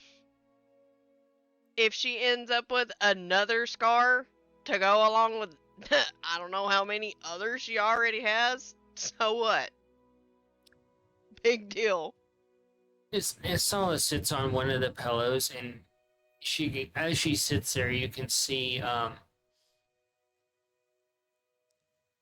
how tired it actually is. So I have to ask, what is your favorite color? Or colors? She just kind of chuckles a little bit to herself. I don't see colors. I see various shades of gray, black, white.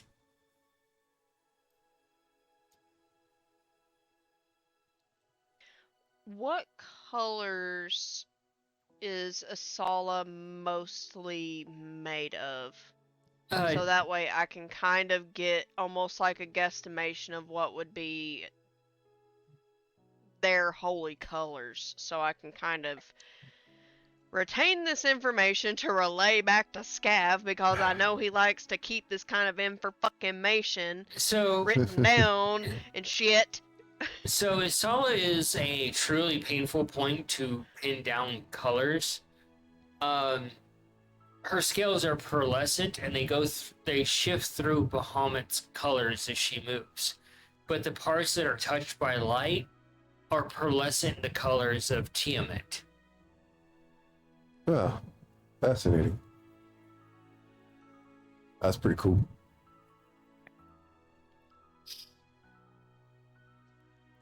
She's metallic and chromatic and Yep. pearlescent. That's pretty cute.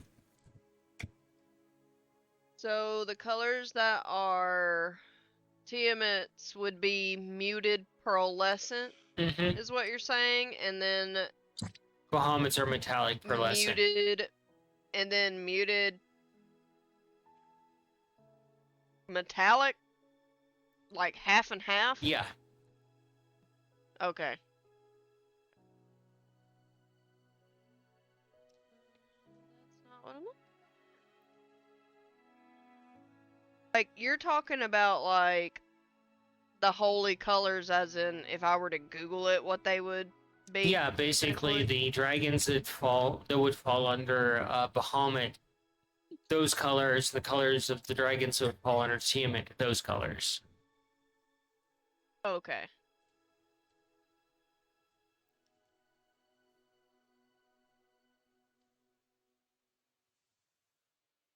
Okie dokie. Nice. So that would actually be pretty cool. I'm trying to get an idea of what like their holy symbol would be because I feel because they said defiance. The strange thing about Scabbard is actually explained. I believe you did, right? Scabbard is Sala's holy symbol. That is true. That she technically doesn't really have Uh, one. They're hidden in monuments and such that are in So- the landscapes itself. Her holy symbol is essentially a elegantly stylized dragon wing that transformed into an outreaching hand, almost welcoming. That's Uh, pretty cool. However, the thing about her holy symbol is she doesn't have shrines or anything like that. They're anamorphic, so an environment is essentially the shrine. You look at it from a specific angle and you see her holy symbol there, which indicates a shrine for her. You look at it from another angle, it just looks like an accumulation of stuff or arrangement of rocks or trees or anything like that. She's basically a god that's hidden in plain sight. I had an idea of how to relay what that holy symbol would look like as someone who would see it from the angle. You know how whenever you see like you see the outline of Predator, Yeah, like when they're clearly standing there and they're invisible? yep. Yeah, that, but it's those muted colors in half for that holy symbol. Just with that invisible effect. That's That actually kind of sheer effect. That's actually a really cool idea. Do another insight for me, Cayenne. Mhm. That is a 7. You're just kind of caught off guard by just the ghostly parts of her, the shudder of like how that could have happened. Yeah.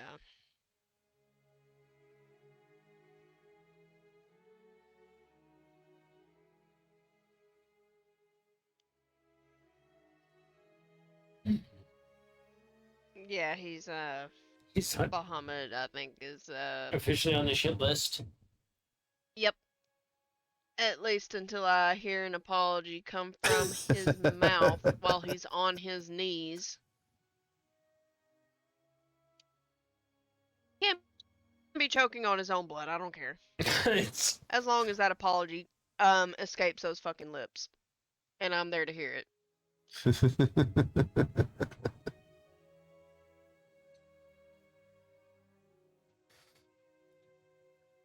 I may You're be being a good, but terrorist, Mr. Cheese.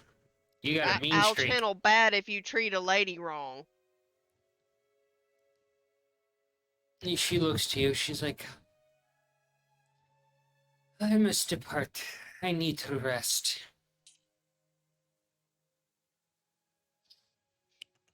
Do you accept hugs before I go away so you can rest?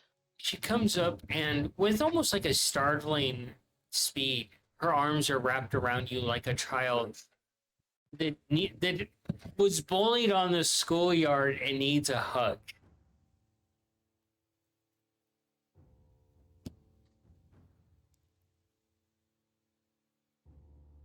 And All of the pets at the base of the horn.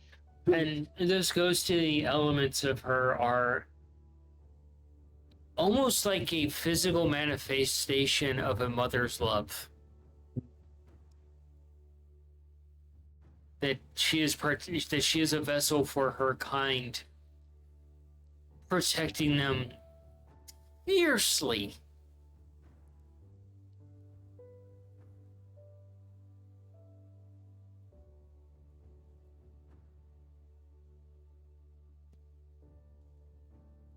I like her a lot. And as she hugs you and you give her pets and scratches, she fades away and you kind of stumble a little bit. And you just hear on the in the air around you, "Thank you."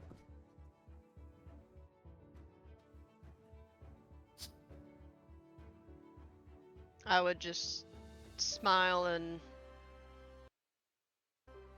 mouth back, "You're welcome."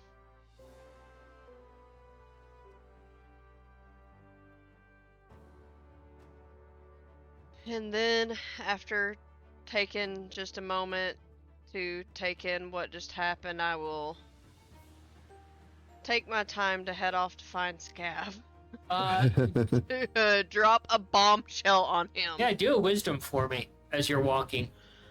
And since you're taking your time, you could add 5 or 10 because you're just thinking about it as you go along. Plus 10 would be a 24.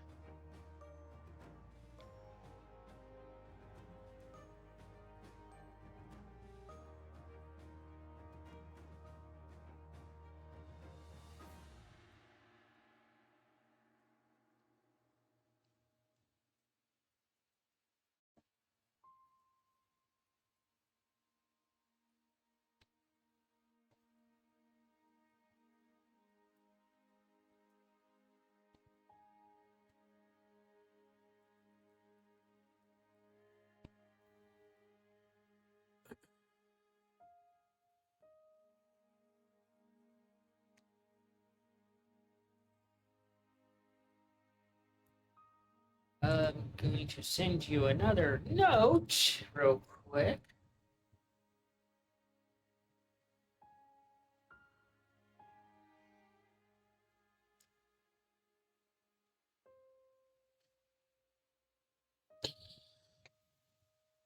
Do we have an idea, Mai, of how many of these kobolds are in this cave with us? At least a few hundred. A few hundred. Alrighty.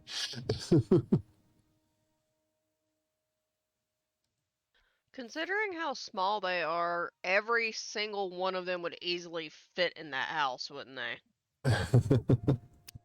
Yeah, they're not very big. They're actually really scrawny and tiny.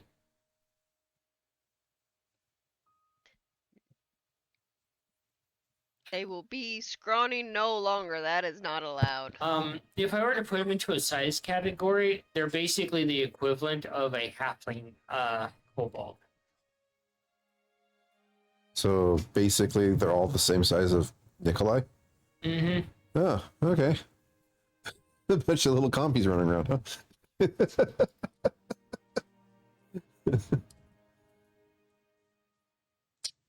Damn, they tiny.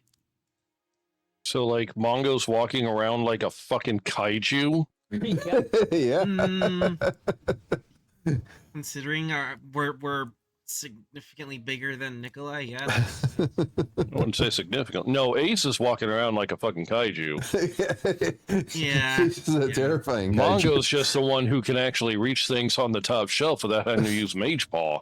I just sent you a wall of text, Cayenne. What I understand, Mongo and Scav are the same height. About 2 feet, right? Yeah. Yeah. And Nikolai's only about a foot.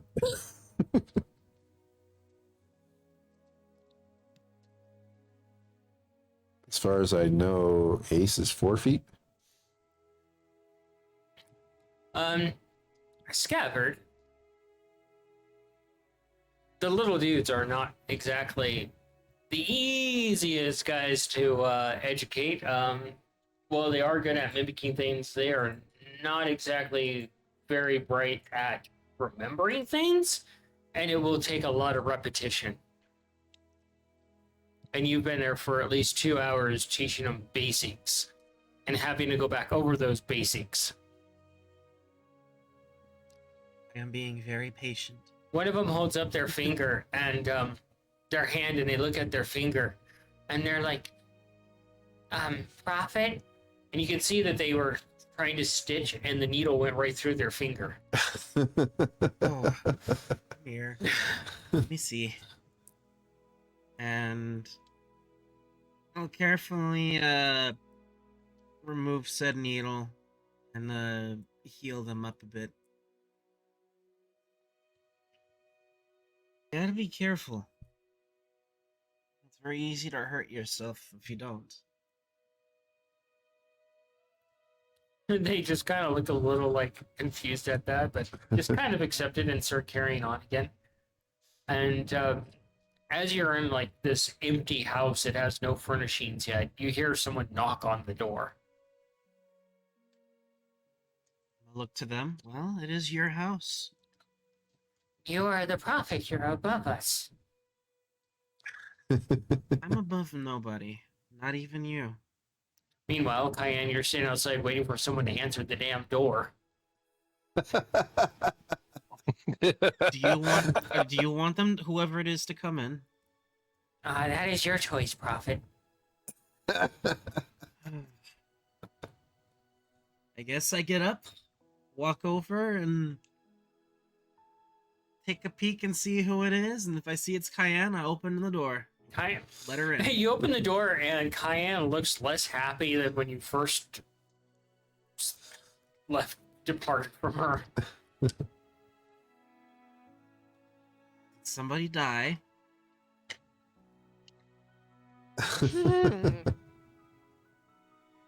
Not You yet. look a mite bit pissed. More so than usual. Oh, dragons piss me off.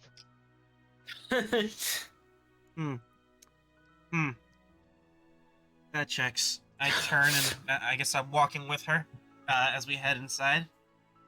You could have asked me anything about that, and I could have told you they're pretty much all narcissistic assholes. Hell, I'm one of them. Oh, did I mention how I kind of wish that the cities that I go to get answers had a slap fight arena so I can slap the ever living dragon shit out of someone you used to be buddy buddy with?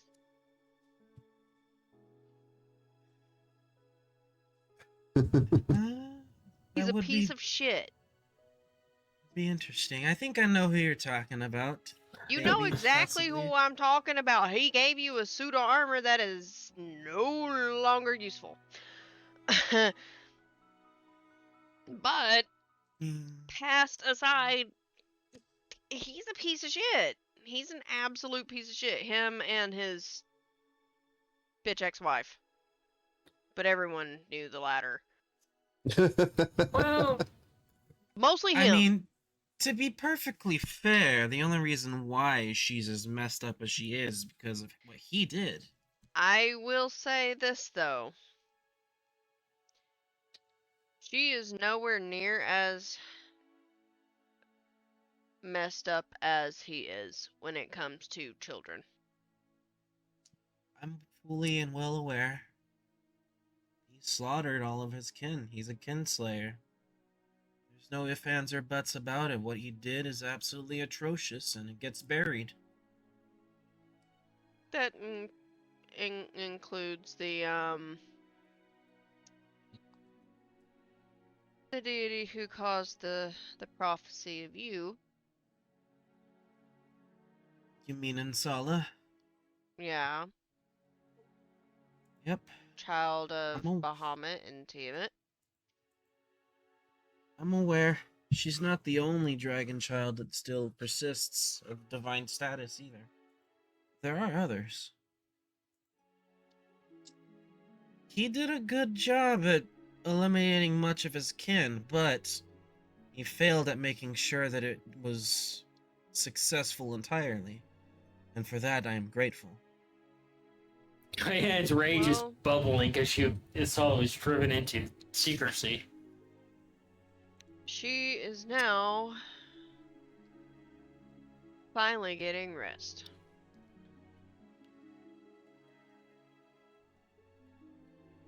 Well, that's good. You had a chance to meet her. What was she like?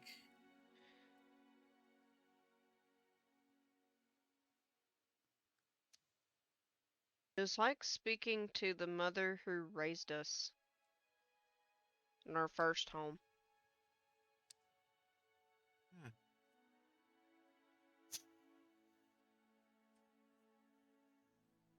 But it was painful at the same time because I could see the damage that Bahamut had caused her. She was extremely tired. She had no way of guiding her followers at all because they didn't reach out to her. But from what I gathered on my way here, Isala is part of the same pantheon as Alice and the Red Queen, as well as Victor, but she's the other side of Victor's coin. She's an unwavering hope, whereas he's an unending sense of dread. She sees a spark of resilience in everyone, meaning she's not exclusively exclusive to just her being called the Vixari. Um, don't ever call them the K word from this point forward. That is a term that her father used to demean them further. It's what Dragonborn and Dragon can also use to degrade them as lesser beings.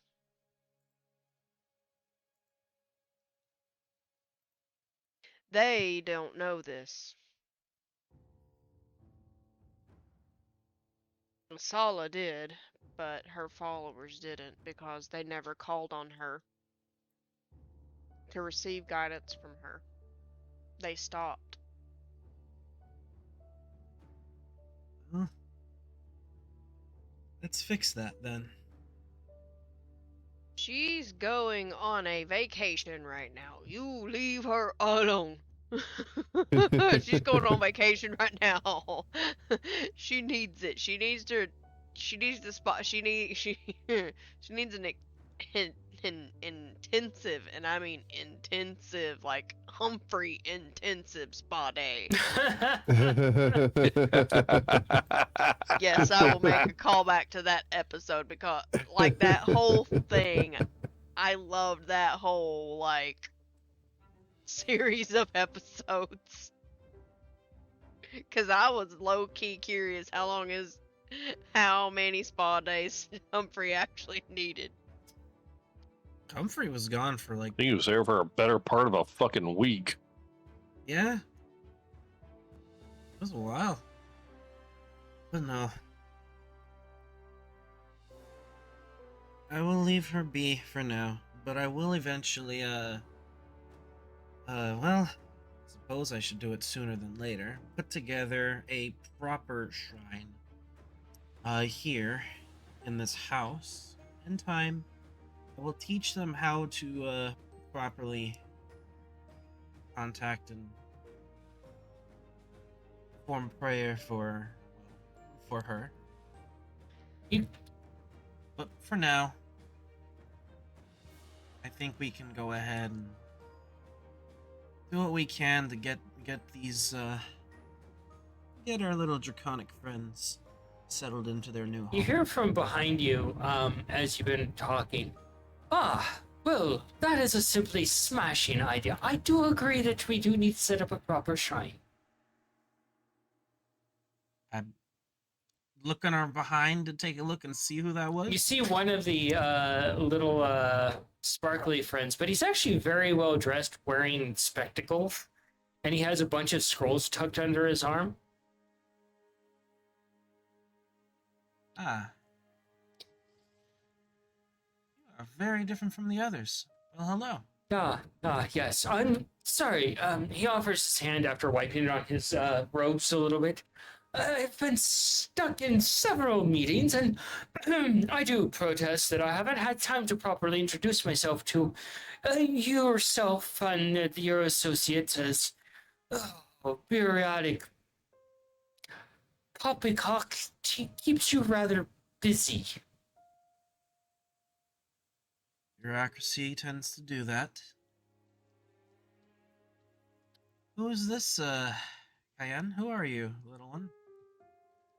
The name is Benjamin. Ben, or Benny for short. Well, it's a pleasure to meet you. I'll take their hand, little shake. I am the astute leadership of the fine not so smart lizard folk. I try my best, but their guidance is rather stubborn. Noted. How are you so different from them? No, I was raised by an adventurer aristocrat from an egg, and I just kind of picked up on things and learned things and taught how to rustle and tussle my way in bureaucracy.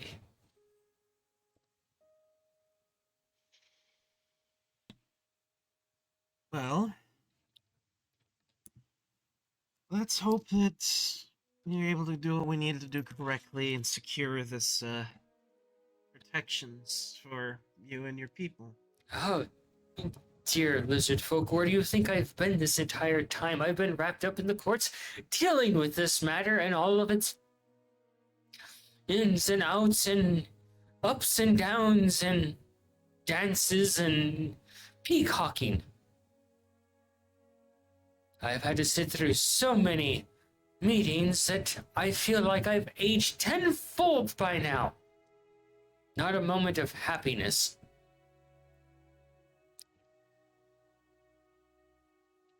Ma'am, do you mind?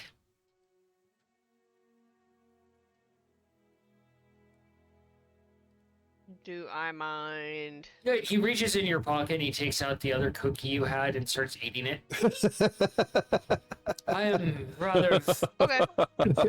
I am rather famished and this hits the spot. It's glorious.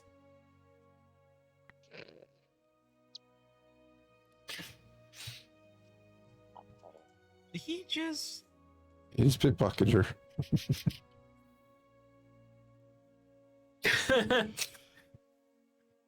I like the bold spunk of this little one. Well, You are very brave, little dragon friend. damn. No, I'm not gonna ask that. I feel like that's metagaming. But that wouldn't be. I don't know. You can message me and I can tell you. He looks over at you and he's like, and you were the one that was walked through town and bludgeoned many times like an old cow. Yeah. Yeah, it's rather For painful. the freedom of your peoples. That too.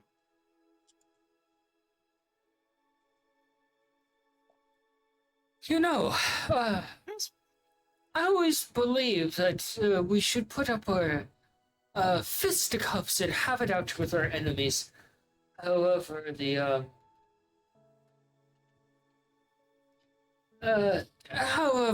majority of my people prefer to lay on the ground like simpleton potatoes and be picked up. Yeah, about that. Mongo's over there just like, what is that I hear? Is actual common sense somewhere? We're in the process of potentially educating them in the means of self-defense. Once things get established, we can hopefully have proper training brought in to help. There's only so much that my family and I can do. We have many things we have to deal with as well, and not a whole lot of time to do them. So we're doing everything we can to secure and safeguard you and your people. Well, now that we have a proper domain within the actual city and we're not living in cupboards and under passages of stairways, I do believe that we could strike a path forward and find a better position for our people. However, I am old, my days are numbered, and I must pass on the knowledge that I have to someone that has more wrinkles in the cranial region. How many how many of your people do you know have the same level of knowledge as yourself? Oh, my dear lassie, oh, that is a far, far bleaker outlook. None.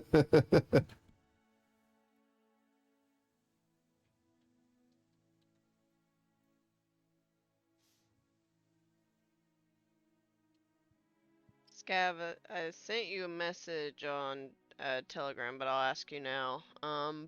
What languages does Scav speak? Scav knows Common, Draconic, Elvish, and Kobold.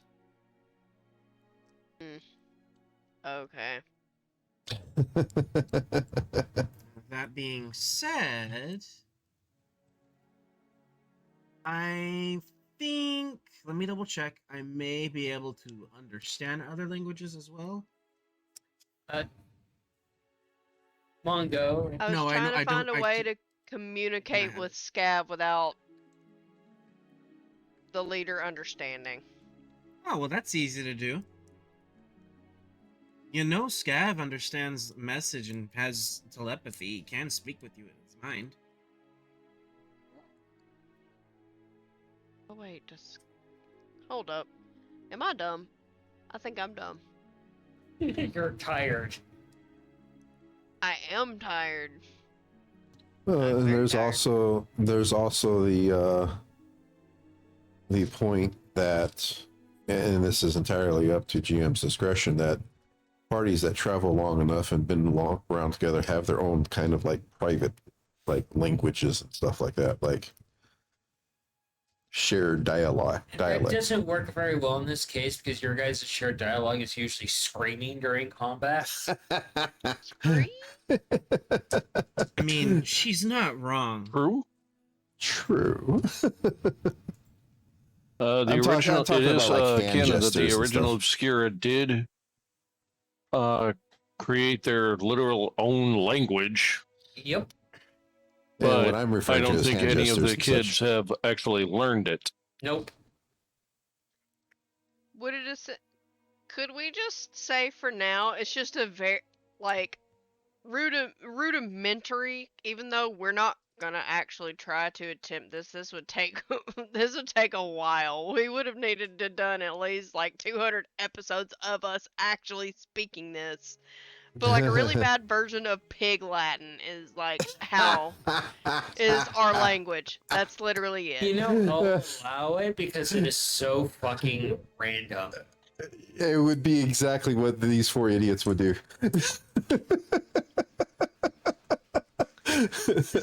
Something as simple as that, but make it sound more gargled to where it's harder to understand. In regards to the four idiots, Scabbard is fighting for fourth place with himself. Jesus. Damn. A little brutal. But I guess essentially Cayenne would want to try to, as privately as she can, explain to Scav that, a leader needs to be chosen to lead these people, to lead this house, because we have to bring the remainder of the Vixari here. So they are no longer in that cave and they can no longer go back to that point. That'll be difficult to do, but not impossible. Meanwhile, back at the cave, they're punching more rocks, and you guys are just watching them. Well, Mongo and Nikolai trying to figure out like how to get them to cooperate so that we can protect them if the cards get here while we're doing You could try pairing them up and let them punch each other. this. Try doing what? Pair them up and make them punch each other. I may have an idea here. This is Well, what I was thinking too is Go like, go for it. Yeah, I had an idea too, but go ahead. Let's hear it.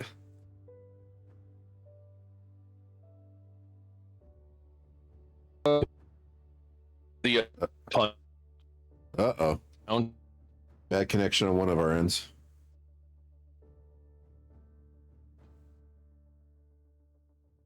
Whose end? I don't know, but you keep on breaking up. I don't know if it's us or you. Our connection looks okay. Yeah, our connection looks okay. You guys sound perfectly fine to me. You sound fine now. Yeah, you A moment sound ago, right. it was all Oh, okay. robot-y. You went robot man going, what the fuck? It was more like, what? I've been doing that a lot lately.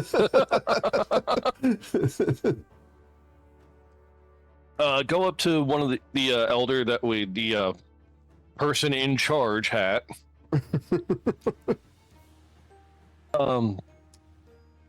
Ace, I may need your help with this something. Ace walks over, looks at you very hesitantly.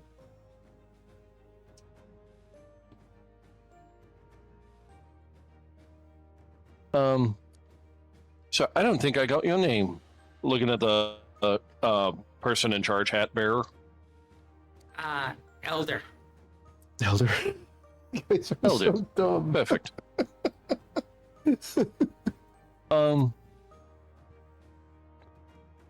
In my travels with young Mr. Scabbard, I've learned a couple of tricks here and there. Would it be okay if I used one of those to make our larger friend here look like one of you fine folk? You see their eyes just glass over because they don't understand. Can I make him look like you guys? Looks at Ace, looks at one of his own kind, looks at Ace, does not connect the dots. What are you thinking about, Mungo? Well, if we make Ace look like one of them and then make like a mock bad guy and let Ace punch said fake baddie, maybe that will drive the point home.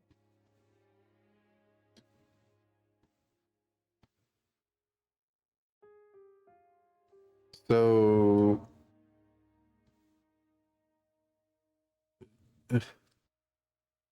show them that they can punch the Red Queen Punch the soldiers. bad guy like they can punch a rock. Uh-huh. Ace just kind of motions like A visual demonstration may be a little easier. What was that? Okay. Ace just kind of motions like they could just punch me. Did you see what they did to the rocks? Ace signs, do I look like a rock? True. No, you don't.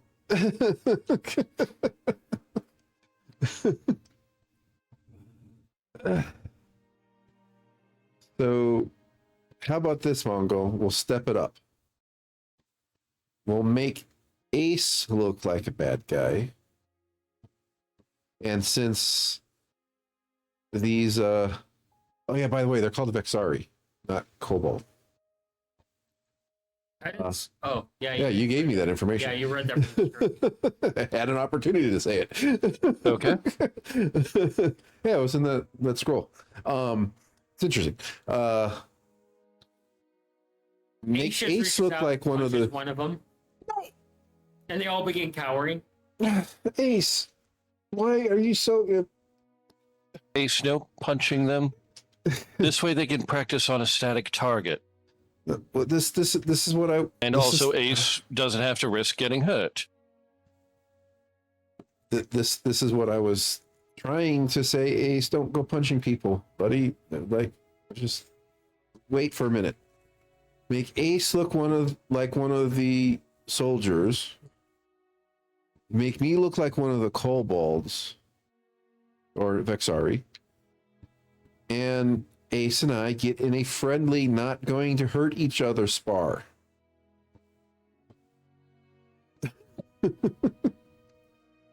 Yeah, Ace is going to knock your block off, even him holding back. Okay, just let me give this a shot in the dark. They're just gonna cower and hide. That's all I'm saying. They're already cowering and hiding from Ace, punching one of them. That one he punches later like a crumpled potato. Oh, I thought you said he was going to go. Like, and we stopped him. I'm like, oh crap. Why does this stuff happen? It was just kind of like when Hulk punched Thor on the ship. Is he still breathing? Yeah. Is he? Can I make sure he's physically okay? Do medicine on him. And not just breathing still Elder? because he's not dead yet. The elder looks up from the cowering position. Yeah, hi. Okay, it's safe. Don't worry. Our friend here is not going to be punching anyone else here. That was a 21, actually. You hear Biddy from Ace's shoulder. You're no fun.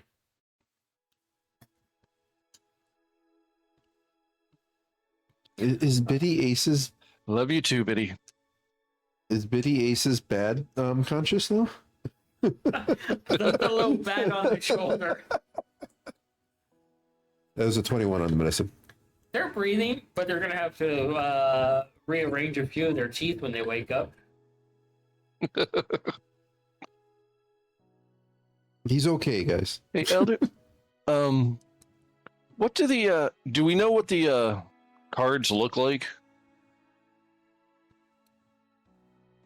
I believe Alice described them to a certain extent, at least. Alice that has not really described about the fact that she's killed a bunch of them. Okay.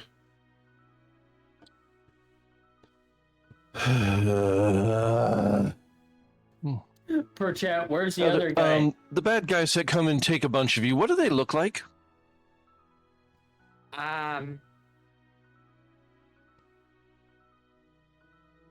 They look at each other very. The elder looks around and is like, we close our eyes. We don't know. Yeah, I figured that was going to be the thing. They just cower and close their eyes. So back to getting them to just hide in the other part of the tunnel.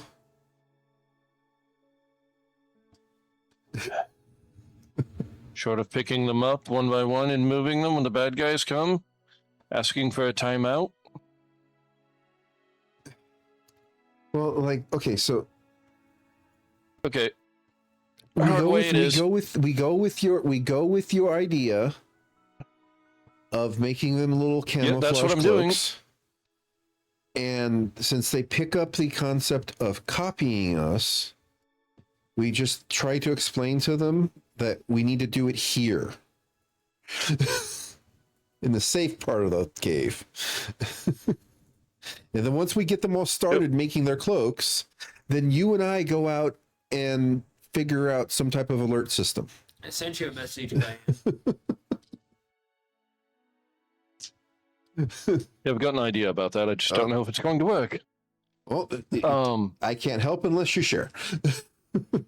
Yeah, and I can't share it if you don't shut up. We'll start talking. Are you going to stop? Hands clasped, twiddling Okay, thumbs, then. looking at you. Oh, for fuck's sake.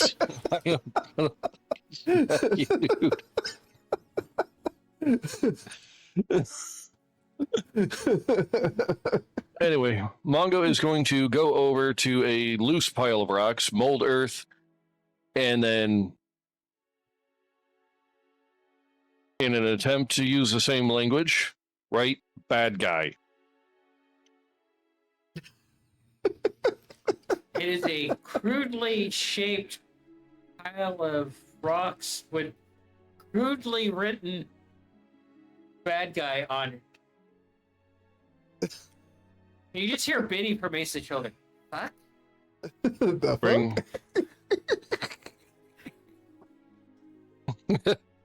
Yeah.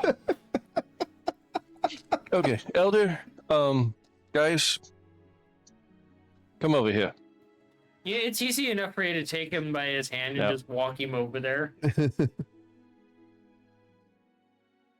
One or two of the rock breakers.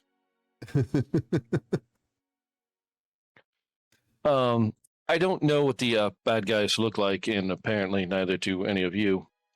So I made a fake one. He's not real.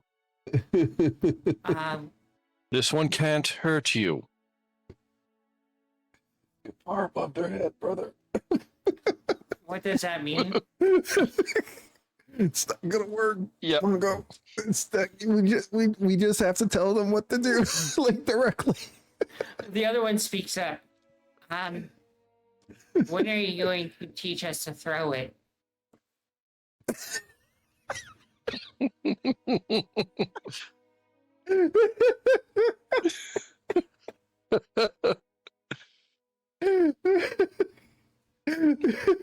The two highest intelligent characters are trying to deal with like fucking idiots.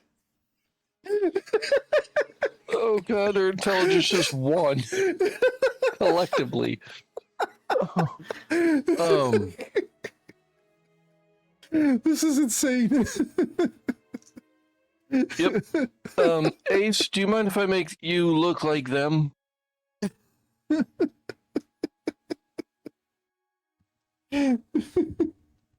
I take that as a sure, why not?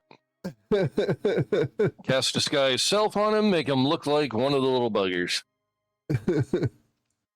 You hear a collective, almost like out of Toy Story. Ooh, ah, mind's blown. Yes, hundreds of them just kind of ooh and ah together at that trick. What the hell Now, is going on here? usually when a bad guy comes up, you guys just kind of drop and hope for the best, right? We endure. And you hear them in harmony. We endure. Oh my god. Now, They are the what little if green aliens. you guys endured in a different way, a new way, The one that a prophet-approved way? the one who raises his hand. the one that keeps on asking Yes. questions. Does it involve poop? If you hit him right, yes. Go ahead. Now, instead of just dropping, what if you drop them and make them fall down? Ace, hit it. Ace punches in and just pebbles go flying everywhere.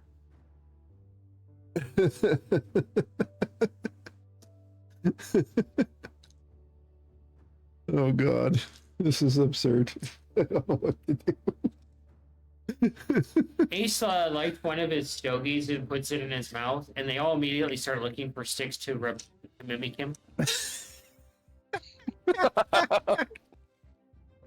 What's funny, using disguise self, and Stokey's like 3 feet up higher.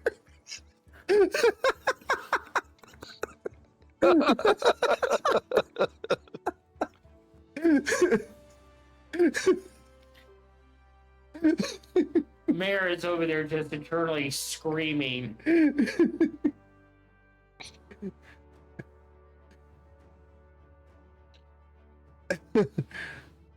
I don't. I'm Okay, taking, like, mold try- earth, make another one, and walk one of the rock breakers up. Did you want to try? One of you just hear it somewhere in the group, you can't pinpoint where. Just a blood-curdling scream as one comes running out and just leaps at it and starts punching it into a little pebble. Hey, maybe it'll work. It just keeps punching until the pebbles are reduced to like little rocks, and they're just frothing at the mouth. Okay, calm down. Okay, you got him. You got him. Oh my god, this is absurd. Where's that at? There it is. You get those cloaks, and we teach them actually how to punch someone. We got a bunch of rogue barbarians on our hands. This, you know what? Say that out loud. This may be a mistake.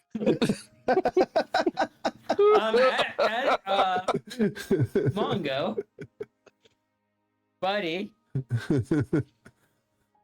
As you pull this little dude off of the rocks that he's pummeling, they are screaming bloody murder, and those fists make contact with your face. Oh no. Oh god. Oh, that's gonna hurt a lot. You take 28 points of rage Holy damage to the face Crap! as you get 1-2 punch Holy crap! and knocked clean on your ass. No, this is not good. Oh, that's like over half, man. Damn, dude. Well, wizard, we're squishy, damn it. And you just see that this little dude's eyes are tiny little pinpoints of rage. Oh no.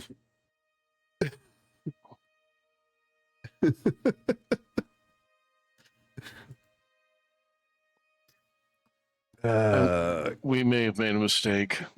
And by we, I mean me. Yeah, I was just gonna say there, brother. And you're laying there on your back, sprawled out. Nikolai, What? why do you have a twin brother? The illusion is dropped from Ace because you got the shit knocked out of you. Yep.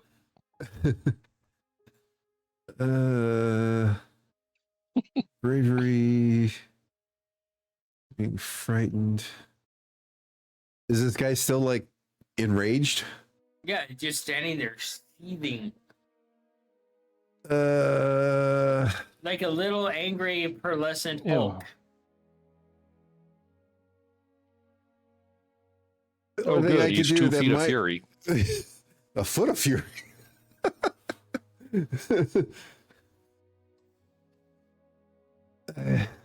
The only thing I could think of doing to calm him down would be just like maybe heroism will calm him down. Would that make it worse? Cayenne and Scabbard, as you're there talking to Ben, he reaches under his arm and he grabs one of the scrolls and kind of grabs another one and looks through it. And he's like, "Oh, right,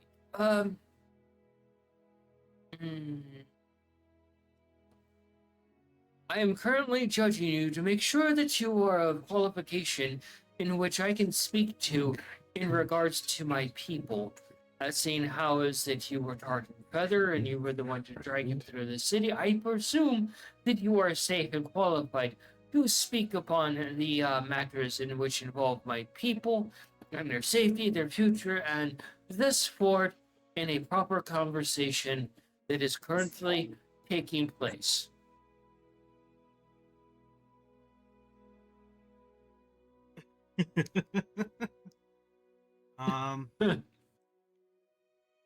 I'll be honest with you.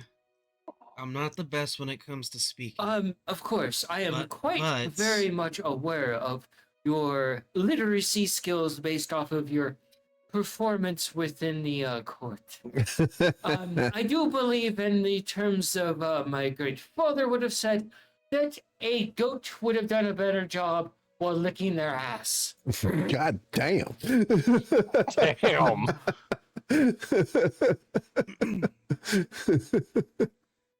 However, with that said, do you either of you have an express way to deliver this piece of parchment to the remainder of my people so that the city has a proper point to send the proper necessities of enforcements to ensure that our people are no longer poached on the behalf of the Red Queen and her maniacal nature of destruction that involves the belittlement of my people for her garments and pleasures.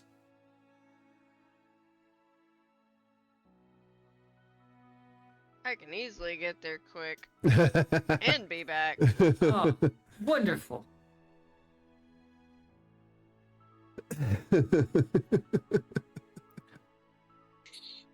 And he hands you the scroll. So, you need someone in the ranks to basically pass on your knowledge and information. Yes, I need a suitable candidate to procreate with and that we can... Ah, Sorry, I'm old. that I have needs.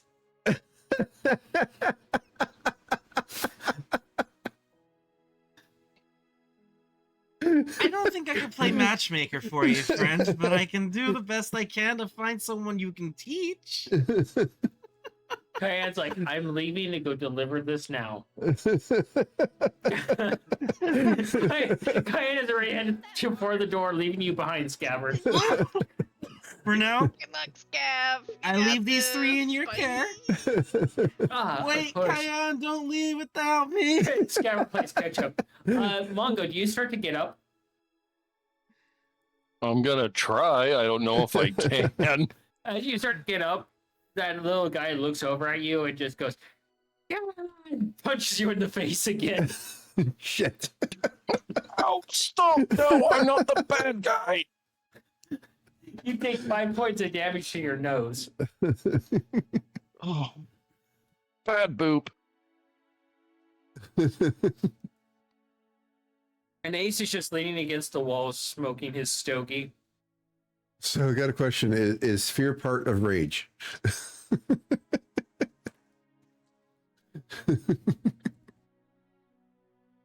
So, Kayan, I'm guessing you're going to do the tree walk, right? And take your point of exhaustion. Oof, you're on 2 points now, aren't you? No, she's got a rest. Oh, okay. And she's basically gets one, drops one, gets one, drops one. Yeah. Sound familiar, Nikolai? Yeah. Which I'm fine having points of exhaustion. That's fine. So Scabbard catches up to you, leaving the conversation behind of the insanity that is going on.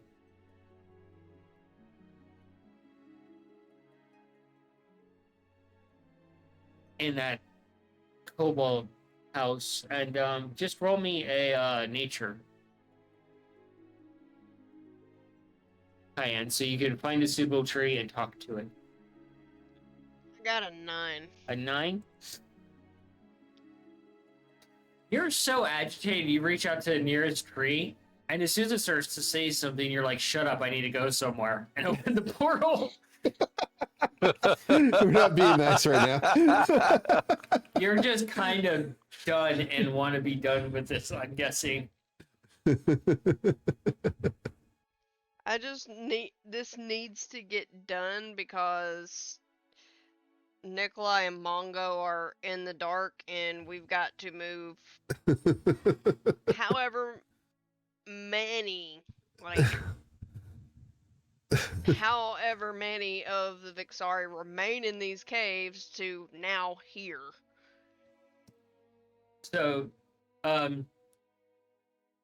as you head through, Kyan, you can actually read the scroll to make sure it's all in order. When you get to the other side. I would have read it before I would have just headed off.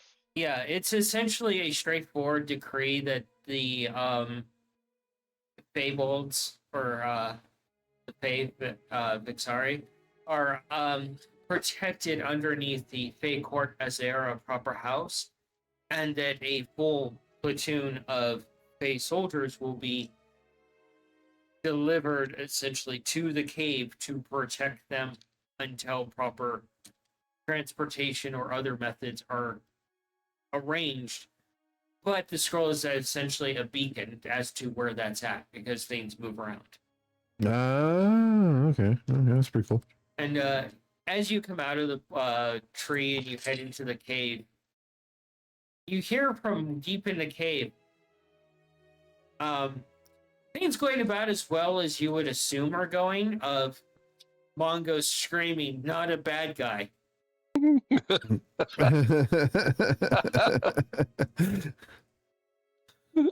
you hear this too, Scav. Are they in trouble? That depends on your definition of the word. No idea. All right. We're heading in. At least I am. Yeah, you go ahead, and kind of just casually makes her way in because it's cumbersome.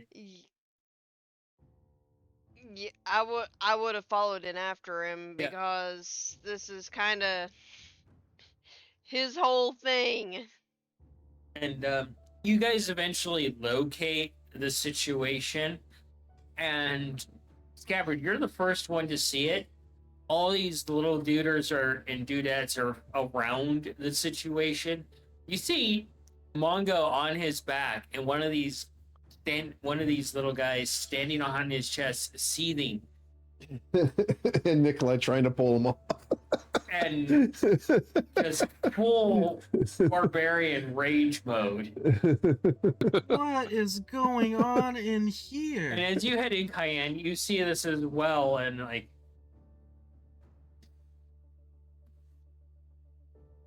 Oh, for fuck's sake. he just kind of What is shrugs. happening? What the hell's... No, Ace shrugged. Yeah. Ace, why aren't you helping? Ace signs that he was put in timeout. Who put him in timeout? Potions to you.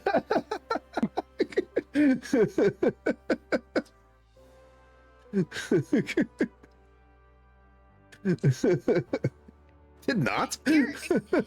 You're not in timeout. Screw that. Go help, please. Ace walks over and just picks him up like a football, and the little guy is just like screaming bloody murder, taking random swings at Ace. I am going to approach, place a hand on them, and we're gonna go ahead and and command and just say, calm. You catch one of those hands to the face for 12 points of damage. Oof. I haven't healed yet, so Oh, you're I'm down. I'm going over to this little dude. I'm not dealing with this. I'm not saying- This little guy punches Scabbard once and knocks him out cold. I'm not giving this little Insanity. dude time to speak. If he swings on me, he swings on me, but I'm going over there to grab him. If I get stabbed, I get stabbed. He's not stabbing, he's just swinging. Oh, I know, but if he just so happens to find something sharp somewhere. Alright, Cayenne, do your thing.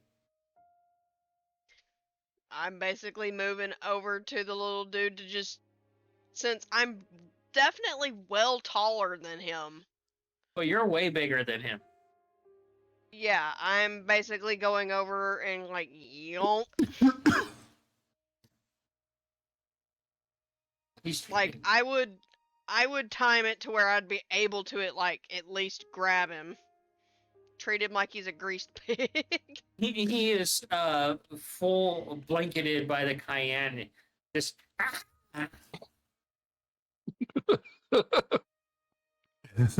Scabbard is I'm actually very curious to know like how the others react to this one kobold knocking Scav the fuck out. they're all concerned. Do I see? Because this is just a funny image in my head, and I hope this works out. I don't know if it will. Is there any place where Cayenne would be able to sit down while holding on to this little dude and make him sit in her lap? It's like, you're going to sit here until you calm down, mister. You can just sit right where you're at. That's exactly what I'm going to do. I was like, I'm going to make you sit here until you calm your ass down. We're not dealing with this. Nikolai and Mongo, how are you reacting to Scabbard instantly being knocked out? Shit. Go over and see if he's still alive. Yeah, he was brought to the brink of death. Y'all might want to fix that. He's currently at 0 hit points. Shit. I'm on death saves. Alrighty then. Not yet, but you will be soon. How much experience for the Okay, prophet? Mongo's able to actually get up. Yeah. Okay. Cayenne Go Go currently- ahead and think I cast have healing word on him. Okay, I was going to say, I know I have a healing spell, but I don't remember Yeah. which one it is, and I was Cayenne off my currently character. has the Rage Bald in timeout. Unless he saved, he should be calmed down now. Scabbard, you come to, and your vision is blurry at first as you cough at the dirt. Pull 5 points there, bud. Oh, Okay, come on, big guy. Uppies. Uppies now. what just happened? Funny thing. In a roundabout way, the plan worked. Kind of. Unexpectedly. Slightly different result, but yeah, everything actually sort of worked out. Has the little rage lizard calmed down yet? The little rage lizard has become a contempt purring noodle in Cayenne's arms. Is she sitting where I can reach one of his arms? Yeah. Are they making little laser beam sounds? Like, are they passed out asleep? Yep. Cayenne is going to try to as loudly as she can whisper without waking them up. It's like, someone help me! I'm scared. I can't move. Oh my god. Okay, because It's Mongo's like- actually going to be kind of loud. Oh my god, the chat. That kobold is their greatest warrior, much like Ace Ventura goes to Africa. Cayenne is treating this situation as if a cat fell asleep on me. I'm trapped. Someone help me.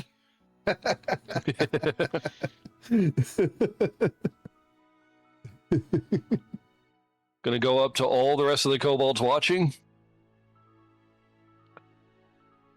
That guy will never be taken by the bad guys. You do what he just did, neither will you. You see them all lockstep turn towards you like you're the bad guy. Oh no! Well, hang on. I'm not the bad guy. I'm not the bad guy. Whoa. Okay. I'm your buddy. Let me get I'm your let me get pal. this straight. You taught I'm them going how to fight. I'm going to find a place to put this little guy to let them lay down and let them nap. No, they showed us that they can break boulders by punching them. I just made the suggestion of maybe doing that to the bad guy.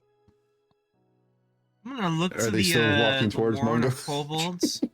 Where the hell was that? How come you never tried doing that to the cards before? They have all glassy-eyed looks on their faces of dumbness. Clearly not connecting the dots. And it's just, You do it's realize just pure deja vu for you, Nikolai and Mongo. They don't understand anything. This one, pointing to the one that asks about the question, may have potential to be taught. I'm still, That's a lot of questions, that is I'm still waiting which for also instructions on he how may to be giving a throw. lot to the guy. you know that's actually really good. If you're the Are one, you going to instruct me how to throw poop properly? I what? That was Mongo's idea. What's I'm Mongo's not- story? That's his story to tell there, brother.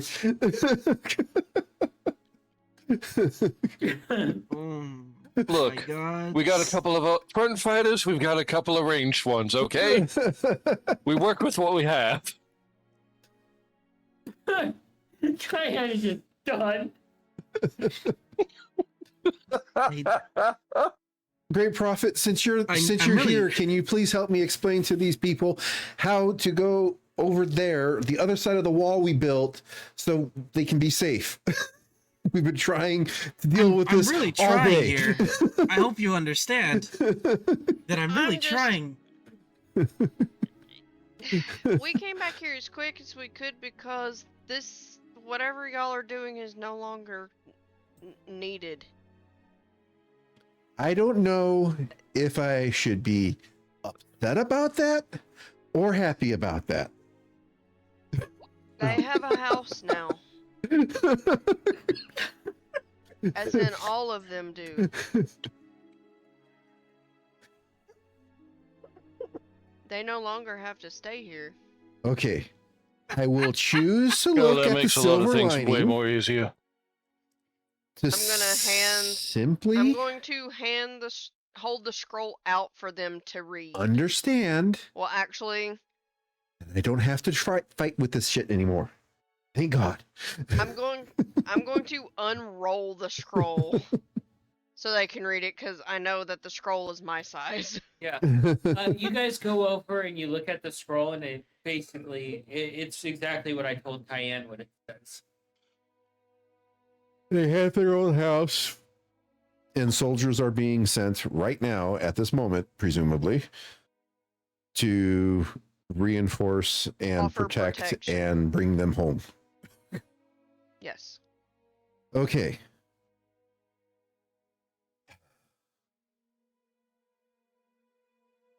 I look for the highest pile of rocks there is so that the great prophet Scavered can stand upon that rock.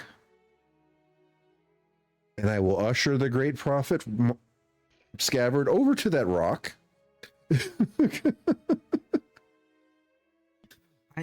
Scavered, follow me. Oh my God! Can someone please illuminate him? So they have. So all of the Vixari have to look at him. Exactly. Dancing lights. So weird. You suddenly are Yeah. suddenly you're sparkling. Scavered, you're just going to do what I tell you, okay?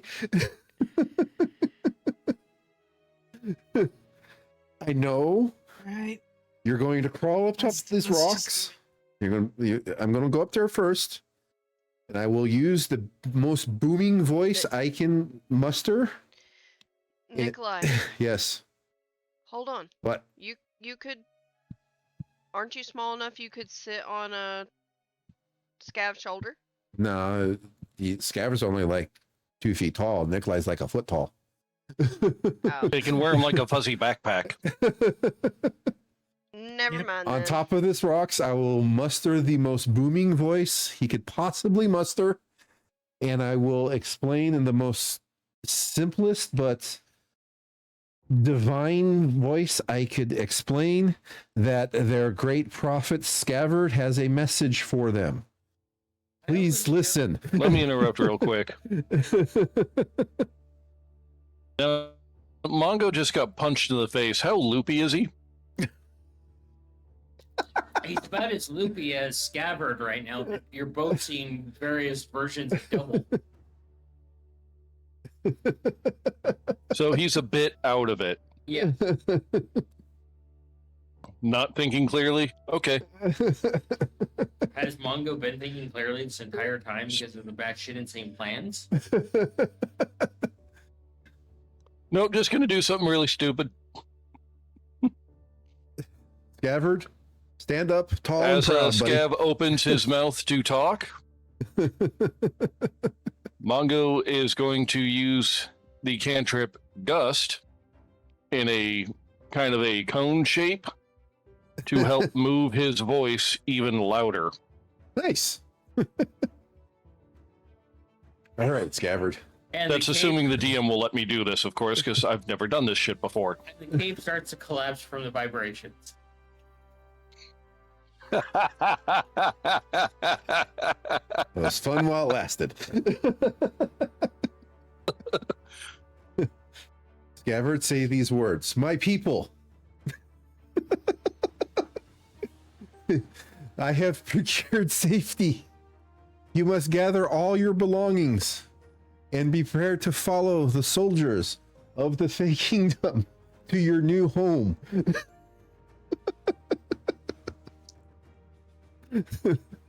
They will take you safety, where you'll live a life of peace without ever having to deal with the once again. That's all I got. If you got something better, Mongo, since you're better with words, go for it.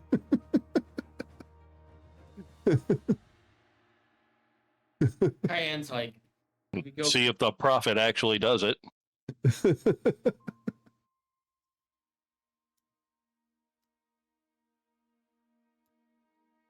All ears are on you there, Scav. Okay, I thought you were about to say something, which is why I was pausing. No, just waiting on you, bud.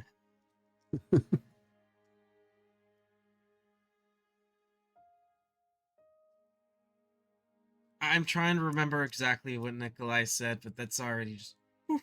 But I have some of it. Hang on.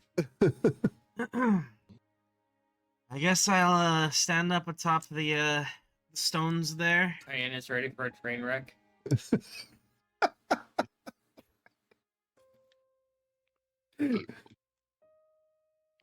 And you know what? I'll give Scabbard a hint. You have to own this. You just have to control them. They are unable to make their own minds up, brother. I'm whispering that to them. To him. Oh, Just I know. have to command them. I'm trying to That's- see what I can potentially Cat found a lid. Yeah, he did. alright. You can just try speaking, Scav. Manny dumb with words.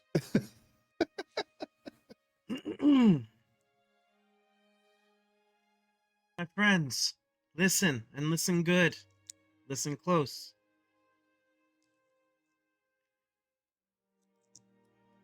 We have found and procured safety for everyone here.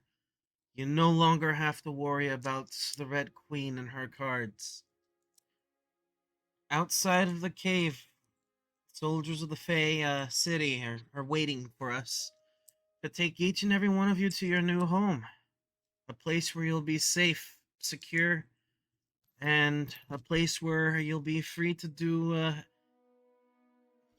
do your normal everyday things without the worry of the Red Queen whatsoever. Way too many words.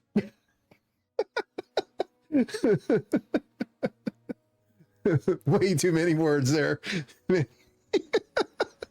So, Cheyenne, you can head out of the cave to meet up with the soldiers. Mongo, Nikolai, you can too. Let the prophet deal with this current situation. Yeah. Yeah. I think it would be better to kind of head out to kind of act as like a better honing beacon.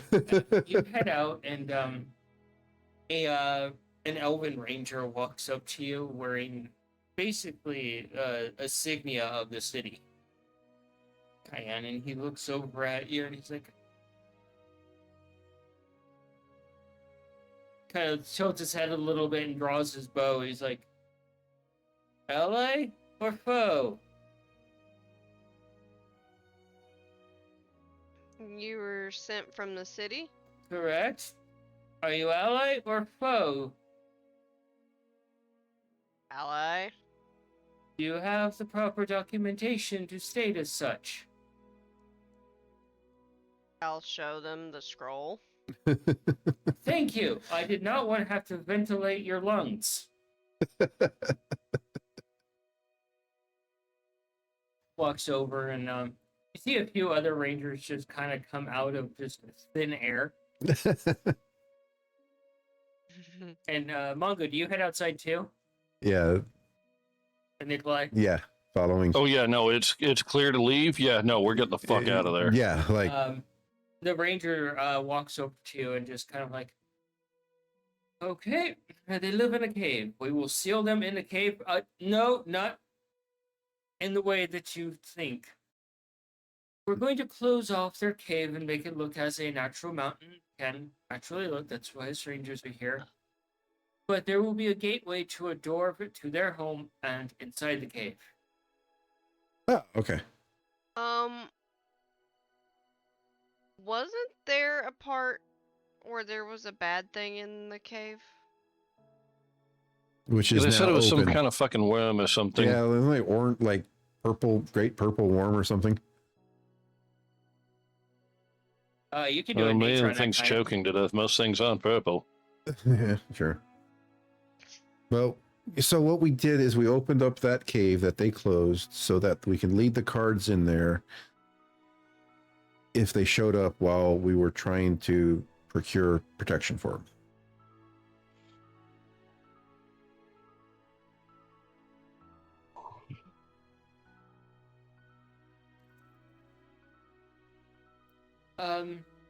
Okay, we will handle the situation from here. They are very difficult to deal with. You must use extreme patience. Do you have children? And small like really words. little children? Because Very smooth brain that's children. how you have to treat them. They look over at you, Cayenne, like you're actually the one in charge. It's true. The folk inside, they are low on intellect. Very low on intellect.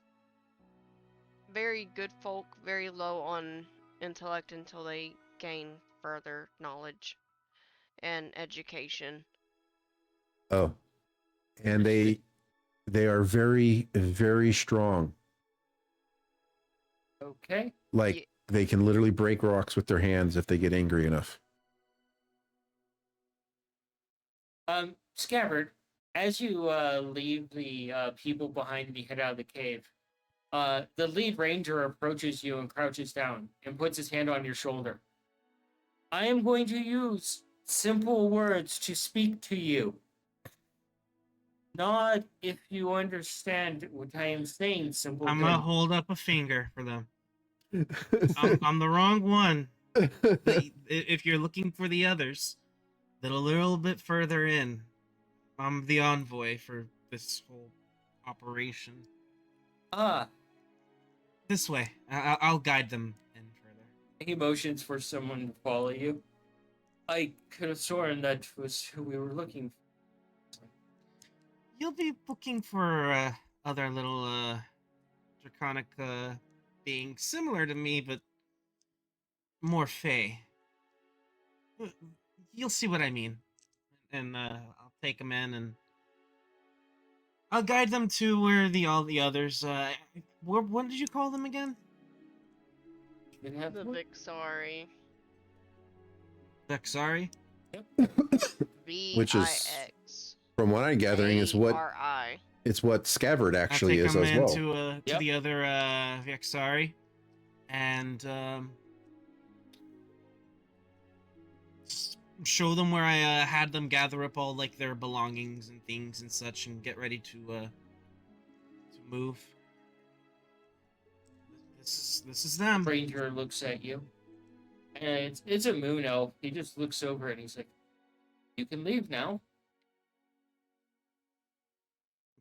I'll give a curt little like a proper bow, like how you would in the courts and such. One of us should go in there looking at Mongo. One of us should go in there and show them where the bad cave is about this purple worm. So they're aware. Cayenne, you would know since they're actual rangers, they would quickly figure it out. You can relate. Until somebody stops me, that's where I'm going. Nikolai. Just make sure they know you're not a bad guy. What, Cayenne? They're rangers. They'll be able to find the bad portion of the cave very easily without guidance. Right, I'm not dealing with the Vexari right now. Okay.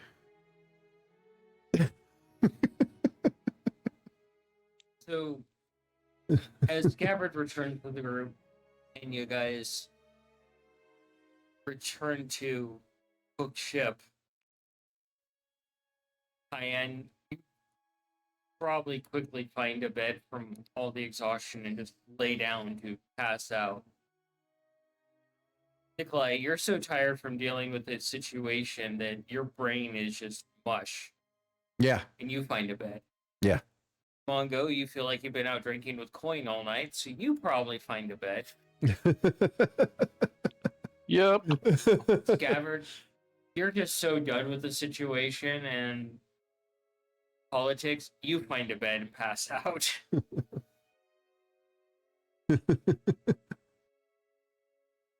Before Mongo passes completely out, he'd probably check that one book that him and Coin have.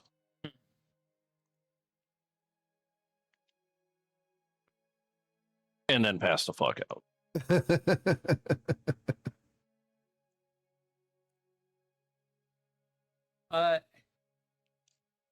The book says one simple thing that makes your entire day a little bit brighter there, Mongo.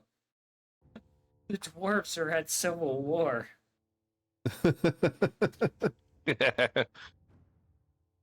Nice. So,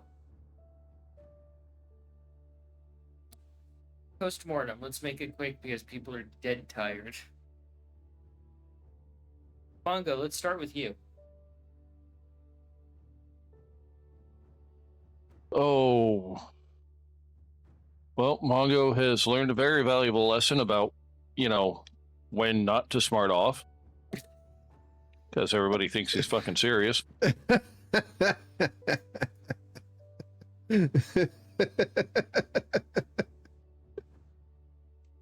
He is currently in a realm where any plan that he thinks is too crazy, well, that term just doesn't fucking exist.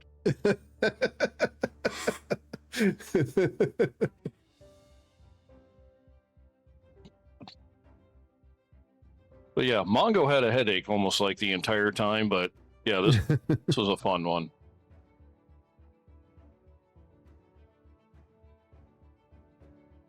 Oh, kind of glad to hear that the little ones now have their own house and don't have to worry about being, turned into tie-dye. Poached.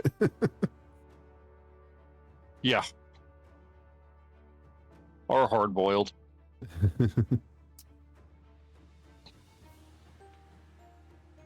What about you, Nikolai? A little bit of lore history about what that the word kobold is a slang and not like derogatory. Yeah, is a derogatory slang and not just what the people are called. It's interesting. It's like it'd be interesting to like follow that line of history as to where the actual name got lost, finding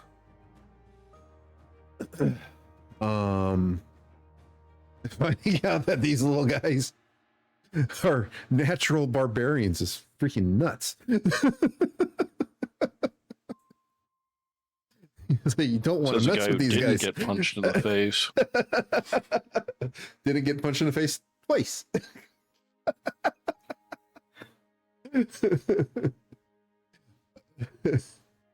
Knowing that these little guys have their have a house and a place in the Fey courts that will guarantee a normal life without them being poached by this Red Queen is great, though it's going to be quite interesting to hear off with their head from across the wilderness.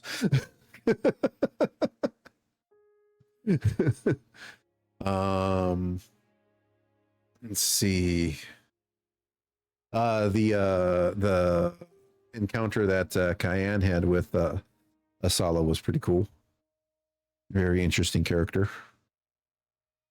Really cool looking god too. Yeah. That's about what I got there. Scabbard, for you, take that 10th level, bud.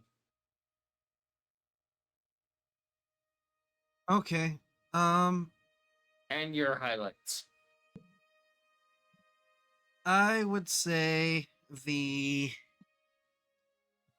probably the most interesting thing from the whole night would be just how much trouble it is to try and teach these little guys, only to find out that they're basically Steve from Minecraft. That's a It's funny like, comparison. we're in danger. We give up, despite the fact that we can crush stones with our bare hands. Like, are you kidding me? And then, of course, the reveal of Benny. Like, hang on, someone with a brain. And you didn't meet him because he was stuck in bureaucratic hell this entire time. I completely froze up at the court part. I didn't know what to say, which is really funny because I actually spent time typing a bunch of stuff out of like, what could I say? And totally forgot that I had done that until after it had finished. I'm like, oh, well, ain't that perfect? But that was actually pretty funny. The whole like court scenario, the whole like tarring and feathering and the beating.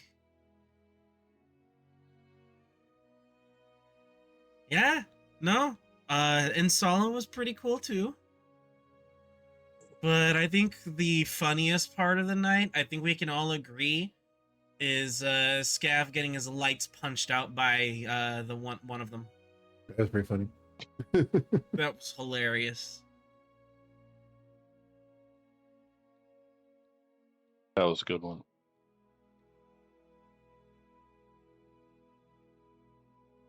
Yeah, I think that's it's one of those times where like the whole session, I could say the whole session was a highlight. There was never a moment where something interesting wasn't happening. Benny just stealing a cookie from Cayenne's pocket without even so much as a thought. Cayenne, what about you?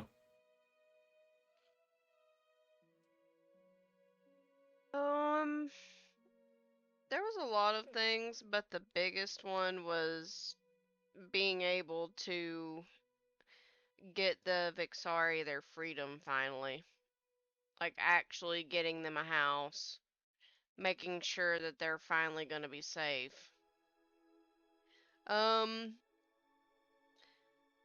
As well as being the one to parade Scav around town to get his punishment.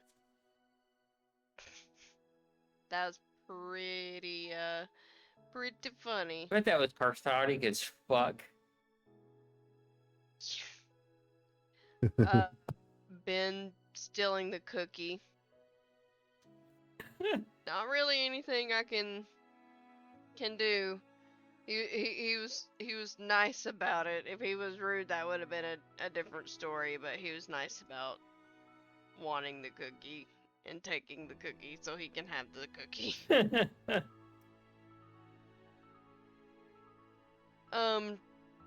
Trying to get Scav to take over for this whole part with the Vixari so he gets more into that leadership role was fun too.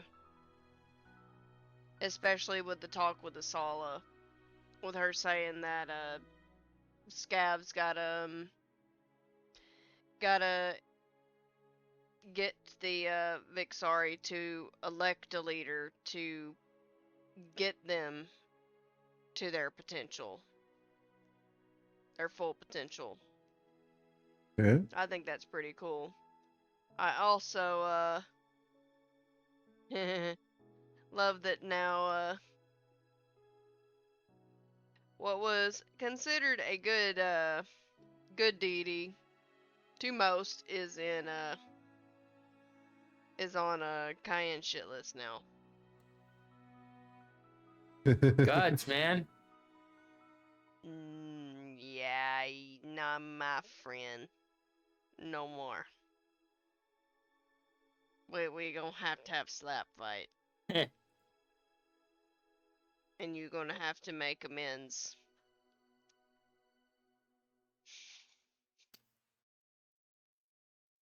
Oh, a lot of good stuff tonight.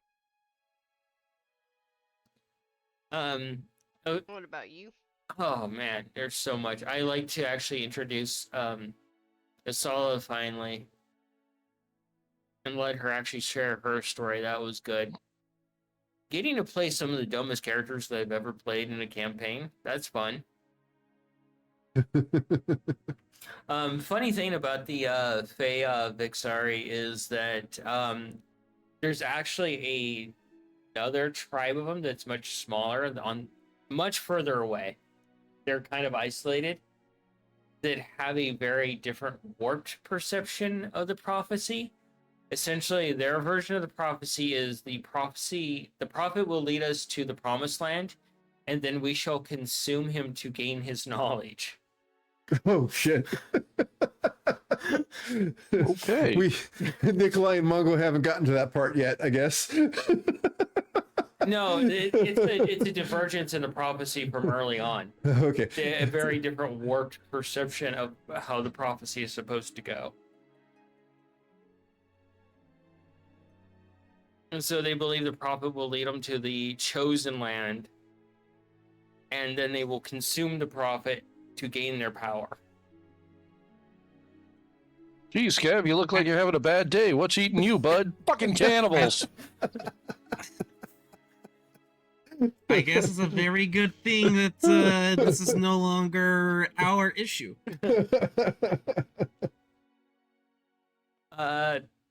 Just like everybody said, there's just moments constantly throughout the session. Finding out they're like little barbarians, but their potential has been unlocked. They're more kind of like Cast haste on Scav, turn them into fast food. Sorry. they're more like weird bureaucratic barbarian druids. Which is I understand all those words, just not in that order. so yeah, I love all the interactions you guys had. How it ended up being Cayenne dragging Scabbard through town. The head beating situation of Mongo and Nikolai with dealing with these little Favixari. Yeah. Cayenne. Painful, man. Cayenne really testing her mom grounds. Yeah. So yeah, good times. I agree with everything everybody said.